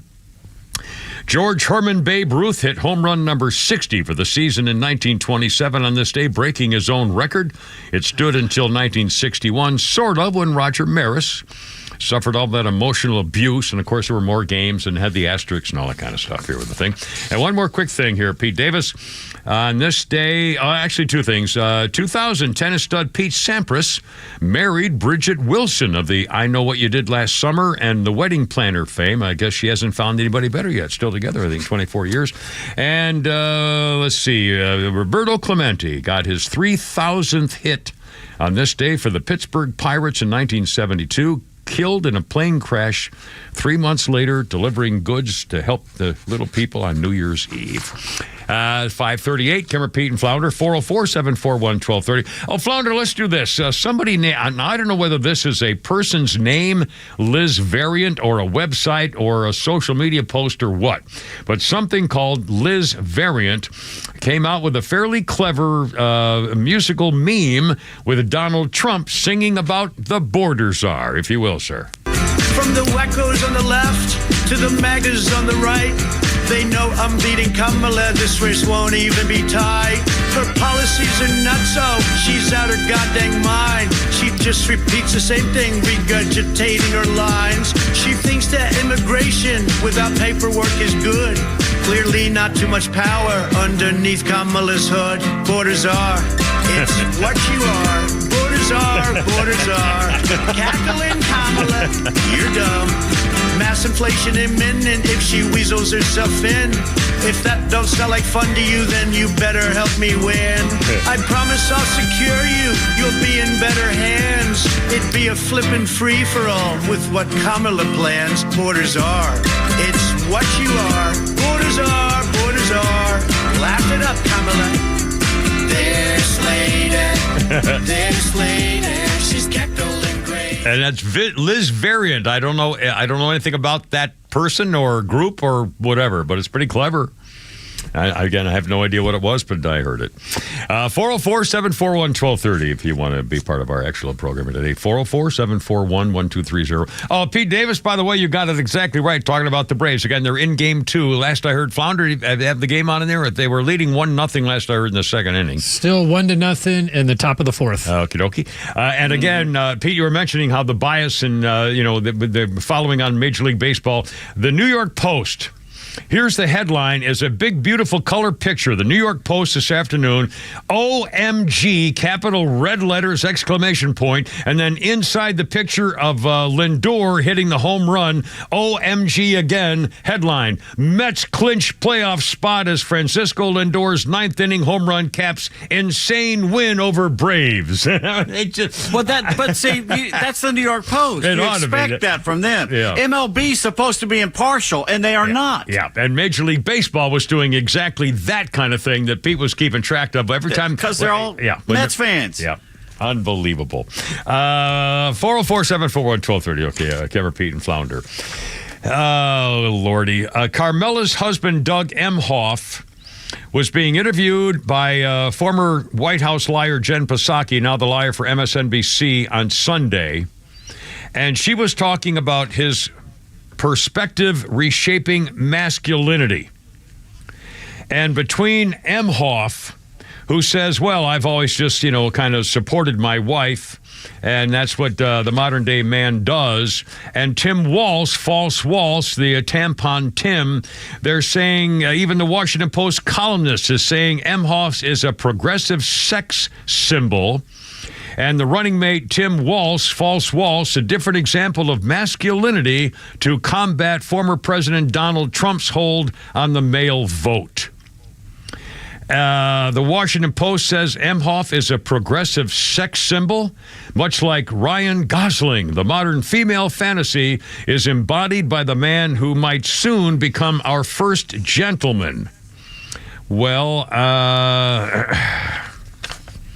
it's freaking pansy time. And again, I don't know. And tomorrow night's the debate. Do you, Pete Davis and Flounder as well, do you think that J.D. Vance should bring up, when he's debating False Walsh, should J.D. Vance be the one to bring up his phony claims about carrying a weapon in war? What do you think? Yes. Yeah, he's a liar. Yeah. And I'm wondering whether the panel, and again, it's two girls. In fact, I've got the story here. Where the hell? Here we go. The two girls, Nora O'Donnell and Margaret Brennan, are moderating the debate, and we already know where they stand. We already know where CBS stands. Margaret Brennan suggested the Republicans, stop trying to go after Hunter Biden and the laptop and all that stuff. You got congressional hearings. Why don't you just move on? It's time for your party to just move on. Again, if you would switch the parties of the people involved in the scandals, there would be no moving on whatsoever. Anyway, again, I can't. I mean, this is going to be I hope J.D. Vance nails him. I hope he just nails him. And how can False Walls defend himself over those lies? Can you imagine what they must be talking to him about right now? How is he possibly going to defend himself for having tampons in the boys' rooms and having parents being shielded from whether their kids want to change their gender in public schools? And apparently you can do that in Minnesota without telling the parents. And the business with his false claims of carrying a weapon in war, and also that he was the command sergeant major where he was temporarily, and then he ditched his unit. I mean, my God, the man's a disgrace.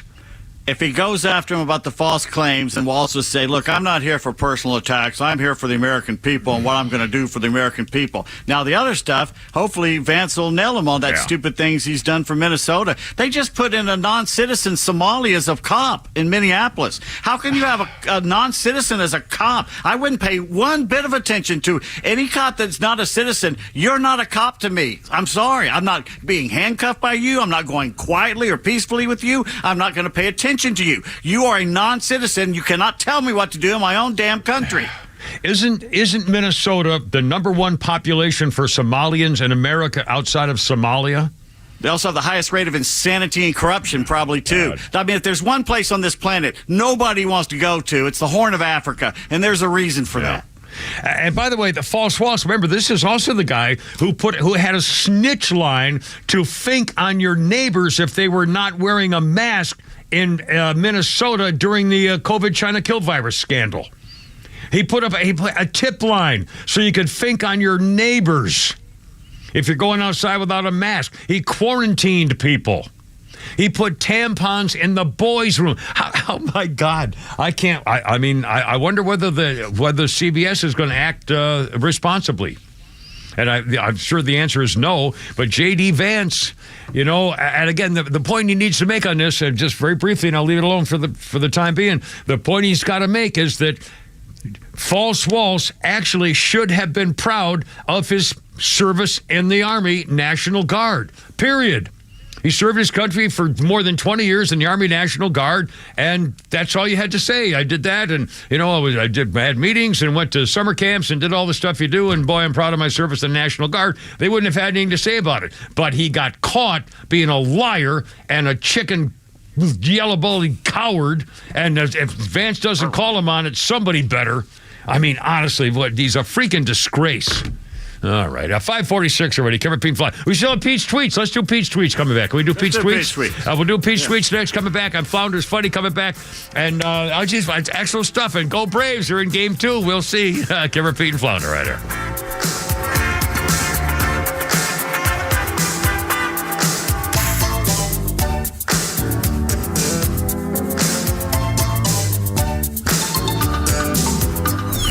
Politics get heated, but should never become violent.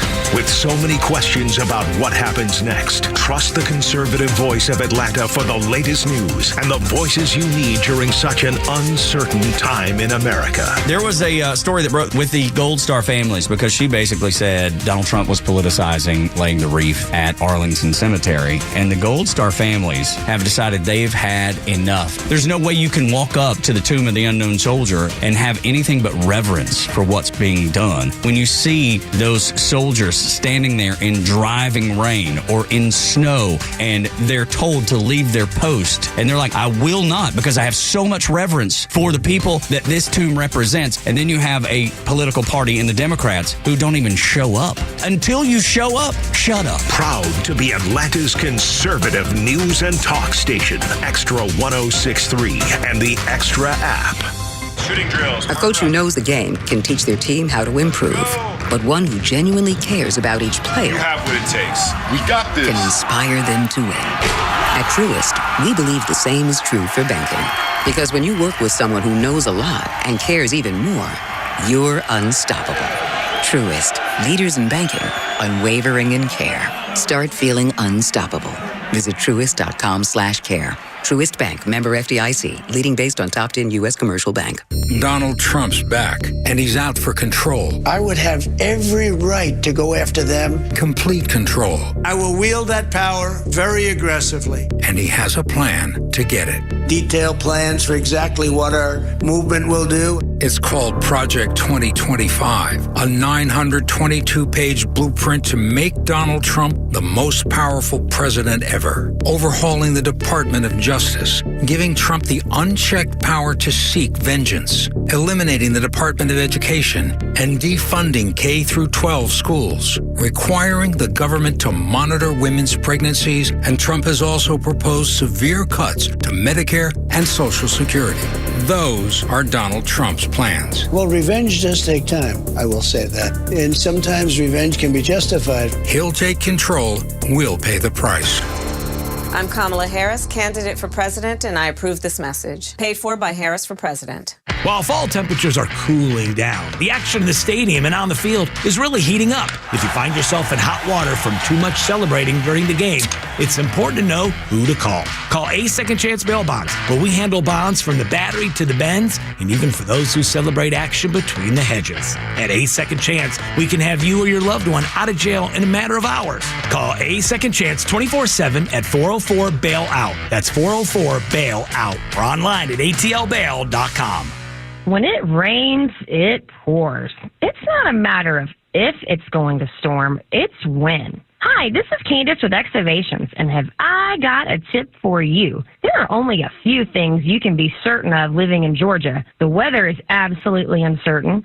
Storms are coming, and with that, the storm chasers blew in. You know, the ones that show up, canvass your neighborhood for a free inspection, make deals that are too good to be true, tell you all the neighbors are doing it, and then once they're done, they're gone like the wind. Everyone says they offer a lifetime warranty, but it only lasts as long as the company's in town. At Excavations, we will install your roof on time, on budget, and without all that stress that you usually hear about in construction, which means we stand behind our warranties. We provide you with written documentation, and we will be here to weather the next storm. So let it rain. We've got you covered. Visit excavations.com to schedule your free consultation today. By texting 64,000, you agree to receive recurring automated marketing messages from Real Success. Message and data rates may apply. No purchase required. Terms apply. Available at ourrealsuccess.com. Do you want to learn how to make money flipping houses and acquiring rental properties right here in Atlanta? We're offering a handful of motivated individuals the opportunity to attend our workshop right here in Atlanta for free. That's right. We'll give you 2 free tickets when you text FREE to 64,000. Atlanta is the perfect market to flip houses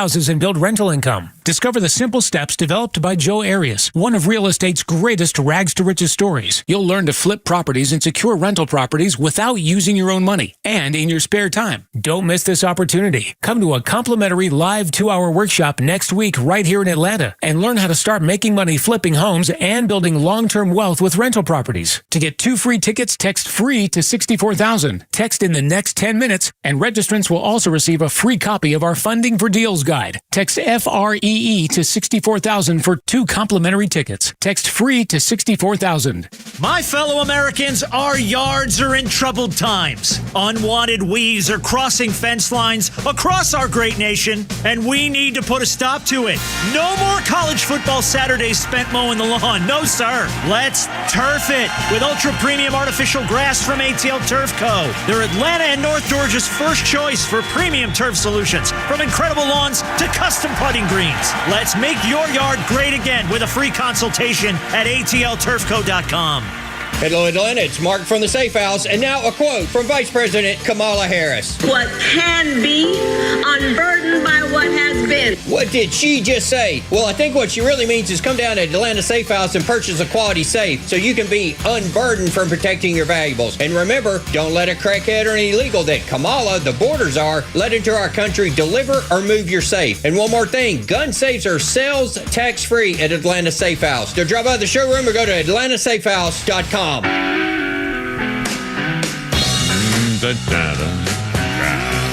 Making the boys.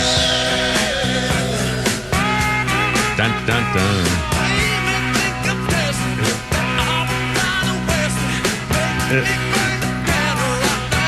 1965, Stones at the Gaumont Theatre in Hanley, Staffordshire, British England area. Also on the bill, Moody Blues, Spencer Davis, and in the Habits, Bill Wyman produced singles in the debut album of The End for Decca Records on this day in 1965. Some leftover birthdays here. Monica Bellucci, 60, the Italian beauty, one of the Bond girls in Spectre. She was Persephone? Would that be Persephone. Persephone in Matrix, and posed nude, pregnant for Vanity Fair. Monica Bellucci, 60.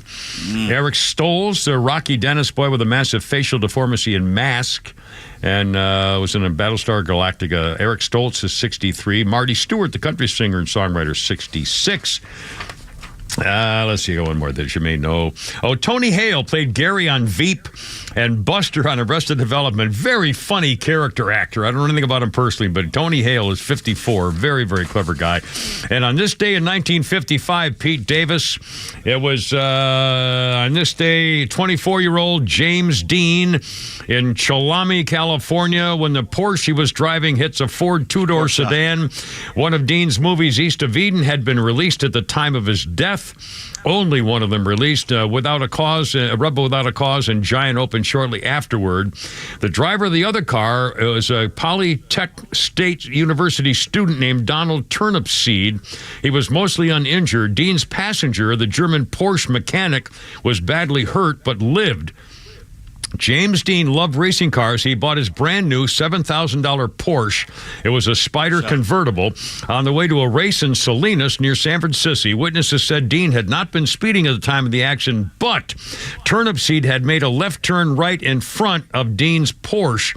Some people pointed out that he must have been driving fast because he got a speeding ticket in Bakersfield, 84 miles from the crash scene at 3:30 in the afternoon, and this was 2 hours later, so he was moving. He'd stopped for a Coke, and the glare from the setting sun may have been impossible for Turnipseed to see the Porsche coming up no matter how fast it was going. James Dean had nicknamed his car the Little Bastard, and it was cursed. After the accident that killed James Dean, the car rolled off the back of the truck and crushed the legs of a mechanic standing nearby.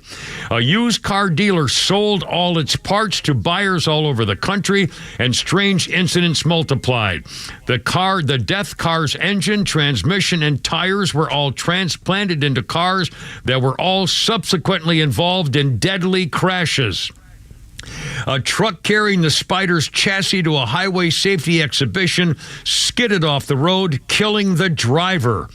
The remains of the car vanished from the scene of the accident and have not been seen since. One more thing. Whirlwick, the feeling of guilt of the mechanic guy, feelings of guilt after the car accident never abated, tried to kill himself twice in the 60s. In 1967, the German mechanic stabbed his wife 14 times with a kitchen knife in a failed murder-suicide, and then he finally did die in a drunk driving accident in 1981. Turnipseed, the other driver that hit the James Dean car, died of lung cancer in 1995. Holy smokes. He showed the car to Alec Guinness the week before, and Guinness took one look at it and said, "You need to sell this. You're going to die in that. That thing's going to kill you." He had a bad feeling about it as soon as he saw the car. And if that cop hadn't pulled him over for a ticket, he wouldn't have had to race to get to the yeah. Good Lord. And again, it was in 1955. The Porsche Spider cost $7,000, so kind of a racing Porsche. That's what those guys say. Anyway, 5:57. Holy cow! Braves update, Flounder. You got a game on in there. I don't know whether Peek can see where you are. 1-0. Still 1-0. Yes. What inning are we in? I believe it's the 5th. They just went to commercials. So. Oh, okay. Again, the Braves lost the first game. They blew the first game. I mean, God. You want me mad? You want me mad and depressed because when I'm happy and confident, they lose. When I'm mad and angry at them, they win. So you want me mad and angry. Yeah. And either way, we're going to be happy. I mean, the Braves have really pulled out a remarkable season given what they went through. I mean, you can't. Great year. You really can't feel anything but saluting them for what they've done. But the Mets cannot go on and win the World Series, or we'll never hear the end we'll of it. never hear it. By the way, North Carolina, apparently some famous mountain villages like you were mentioning Chimney Rock. At Chimney Rock State Park, home to the picturesque Lake Lure. Apparently, a guy who owns a home on the lake says the community's been devastated. A lot of folks have venched out to living catering to tourism, and apparently it's gone, washed away. Every bit of it washed away into the lake. Roads are washed out. No electricity. Worst weather we've ever seen. Chimney Rock is gone. The Rainbow Bridge is gone, too. It was a famous place to take dog and cat leashes to remember them and put them on the bridge, and it's gone. Wow. Again, storm. 5:58, one last Flounders Funny, if you will, sir, if you don't I've mind. become clumsy in my old age. Anybody ever drop their phone in the toilet? There you go. I did, and after I did, I put my phone in a bag of rice. Anybody ever drop a bag of rice in the toilet?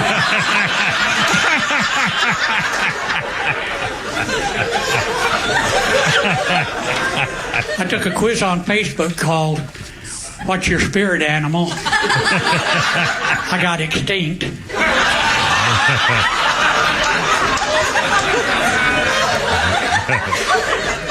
I had a colonoscopy, and when it was over, they said, "We'll see you in 10 years." And I thought, "The f*** you will."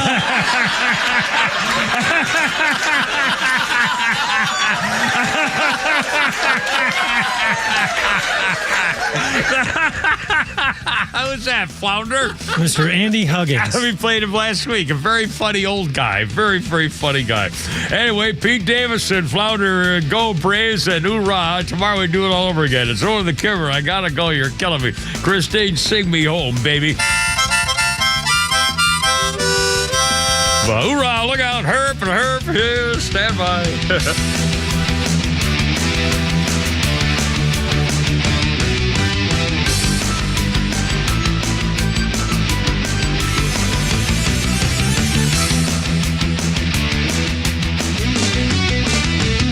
The Morning Extra from 6 to 10 a.m. and The Kimmer Show from 3 to 6 p.m. Only on WFOM and W292EV Marietta. Extra 106.3 FM.